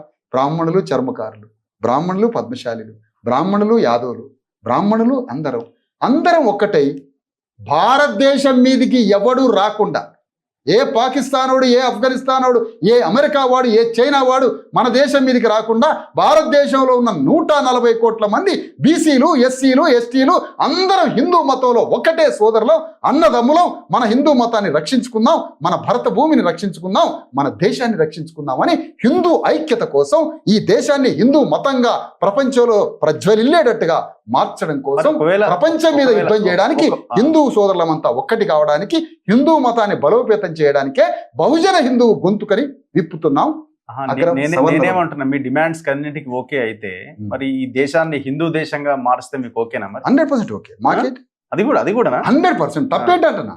హిందూ మతంలో కాదు సార్, ఇప్పుడు కాదు సార్, అమెరికాలో క్రైస్తవ మతం రాజ్యం, క్రైస్తవం ఉంది, కానీ అక్కడ అన్ని మతాలకి ఎంత గొప్ప గౌరవం ఉంది. అమెరికాలో ఇంత లేకి కొట్లాటలు, నీచ కొట్లాటలు ఉన్నాయా? అందరం అమెరికా అని ఎందుకు పోతున్నాం? పని చేసుకోవడానికి, భావస్వేచ్ఛకి, కలిసి బ్రతకడానికి, అన్నదమ్ములుగా ఉండడానికి, జీవన విధానంలో పెళ్లిళ్ళు చేసుకోవడానికి, అన్ని రకాల భూతల స్వర్గంలాగా అమెరికా ఉన్నప్పుడు అమెరికా క్రైస్తవం ఎట్లా ఇంక్లూజ్ చేసుకుంటుంది వేరే మతాల్ని? ఆ వైవిధ్యత ఉండబట్టి, ఆ సృజనాత్మక శక్తి ఉండబట్టి, ఆ మానవీయ కోణం ఉండబట్టి ఈరోజు అమెరికా నల్లవాళ్ళని తెల్లవాళ్ళని వైవిధ్య జీవితం, సినిమా ఫీల్డ్లో, స్కూల్స్లో, కల్చర్లో, జీవన విధానంలో, పెళ్లిళ్లలో ఆ ఇంక్లూజివ్నెస్ని బట్టి అమెరికా ఈరోజు వరల్డ్ని వెళ్తా ఉందే. ఇక్కడ మీరన్న పాయింట్ ఉన్నది, మీకు ఇష్టమేనా అన్నారు. హిందూ మతం యొక్క గొప్పతనం ప్రజాస్వామ్య సూత్రంగా స్వేచ్ఛా సమానత్వం హిందూ మతంలో ఉంటే అప్పుడు హిందూ మతం ఏం చేస్తుంది? మిగతా మతాలని కూడా తనలోకి గౌరవంగా కలుపుకుంటుంది. మిగతా మతాలని కూడా గౌరవంగా కలుపుకున్నప్పుడు హిందూ మతం మీద ద్వేషం ఎందుకు ఉంటుంది? ఇంకా అందరం ఒకటే అవుతాం. అందుకని భారతదేశంలో హిందూ మతాన్ని బలోపేతం చేద్దాం, హిందువుగా గర్విద్దాం, హిందూ దేశంగా దీన్ని బలోపేతం చేసి ప్రపంచ దేశాల ముందు భారతదేశ హిందూ మత జెండాని రెపరెపలాడించడానికే బహుజన హిందూగా. మరి అది సెక్యులర్ రాజ్యాంగం కాదు కదా, అప్పుడు హిందూ రాజ్యాంగం అవుతుంది. మరి ఎట్లా? అస్సలే కాదు. ఆ మాట ఎందుకు అన్నది, అప్పుడు ఆనాడున్న హిందూ మతంలో ఉన్న విభేదాల కారణంగా ఆ రచన కొనసాగింది. ఈ రోజు ఏమంటున్నాము? సెక్యులరే, కానీ సెక్యులర్ భావాలతో కూడిన హిందూ మతం రాబోతుంది. అది మనం తీసుకురావాల్సినటువంటి. వాల్మీకి రామాయణం ఉంది సార్, వాల్మీకి రామాయణం ఏమనుకుంటున్నారు? సెక్యులర్ రామాయణం. అది సెక్యులర్ రామాయణం వాల్మీకి. తులసీదాస్ రామచరిత మానస్ అది అర్ధరామాయణం, ఆకాశం నుంచి ఊడిపడ్డ రాముడి యొక్క రామాయణం. అంటే శ్రీరాముడు దేవుడు అని చెప్తుంది తులసీదాస్ రామాయణం. శ్రీరాముడు మానవుడే, ఒక పరిపాలకుడు అని వాల్మీకి రామాయణం చెప్తుంది. వాల్మీకి రామాయణం గురించి అంబేద్కర్ ఏమన్నాడో తెలుసా? ఉత్తర భారతదేశంలో మత ఆధిపత్యంతో హిందూ ఆధిపత్య సాంస్కృతిక విలువల సంఖ్యలను తెంపుకోవాలంటే మీరు వాల్మీకి రామాయణాన్ని అనుసరించండి అని ఒక బహిరంగ సభలో అంబేద్కర్ సెలవిచ్చాడు. వాల్మీకి రామాయణమే ఆధారం, అది సెక్యులర్ రామాయణం. అక్కడ దేవుడు కాదు శ్రీరాముడు. మరి వింధ్యా పర్వతాలు దాటి శ్రీరాముడు ఎందుకు వచ్చాడు అంటే, ఇక్కడ అశోకవనం ఉంది ఒకటి, దక్షిణ భారతదేశం. ఇక్కడ వర్ణ వ్యవస్థని పాదుగొలపడానికి శ్రీరాముడు ఇక్కడికి వచ్చాడు. ఉత్తర భారతదేశం ఇది చెప్పింది నేను కాదు, వాల్మీకి రామాయణం. వాల్మీకి రామాయణంలో కథాంశం, కథావస్తు వేరు. తులసీదాస్ రామాయణం కథాంశం. తులసీదాస్ రామాయణం అది ఆకాశం నుంచి వచ్చినటువంటి సెక్యులర్ కాని రామాయణం. But Valmiki Ramayanam secular Ramayanam. అందుకని వాల్మీకి రామాయణానికే మేము దాసులం సార్. అది సంగతి. రాముడేనా? రాముడే 100% గౌరవిస్తాం. రాముడే తిరుగులేదు. ఓవరాల్ గా మనం చెప్పేది ఏంటంటే, ఇక్కడ నేను మళ్ళొకసారి కోరుతున్నాను సార్, నాకు 18 years ఉన్నప్పుడు, నాకు 18 ఏళ్ళు సార్. అప్పుడు చిన్నతనంలో నేను తెలుస్తా ఉండేది ఉద్యమాలు. అంటే అవి సంపూర్ణ వేదికలు కానప్పటికీ నేను వేదిక ఏర్పాటు చేసింది మాత్రం 2009లో రఘు గారు. అంటే 2009 17 years కావచ్చు. అంతకుముందు ఇన్సిడెంటల్ గా పాల్గొనేది, జస్ట్ ఏదో ఒక మోడ్తో. నాకు 18 years అప్పుడు కృష్ణమాది గారి పరిచయం. అప్పుడు నాకు అన్నయ్య 10-11 ఏళ్ళు నాకన్నా పెద్దవాడు. చాలా కంక్లూడ్ చేద్దాం. ఇప్పటికీ చాలా అనుబంధంగానే ఉంటాడు. ఉమ్, అన్నయ్య ఆ, నరేంద్ర మోడీ మీద తాను మొన్న ఆ, ఏ సమస్యలైతే లేవనెత్తాడో ఆ లేవనెత్తిన అంశాలన్నిటికీ బాధ్యుడు పరిష్కారకర్త Narendra Modi and BJP and RSS. ఆ మూడింటి మీద పోరాటానికి అన్నయ్య బయలుదేరితే అన్నయ్యతో కలిసి నడవడానికి ఆయనకన్నా చిన్నవాడిని, వయసులో 1,00,000 మంది సైన్యం ఉన్నవాడిని, అనేక గ్రామాల్లో కార్యకర్తల్ని నా ఆలోచన విధానంతో నిర్మించుకున్నవాడిని. అన్నయ్యతో కలిసి నడుస్తాం.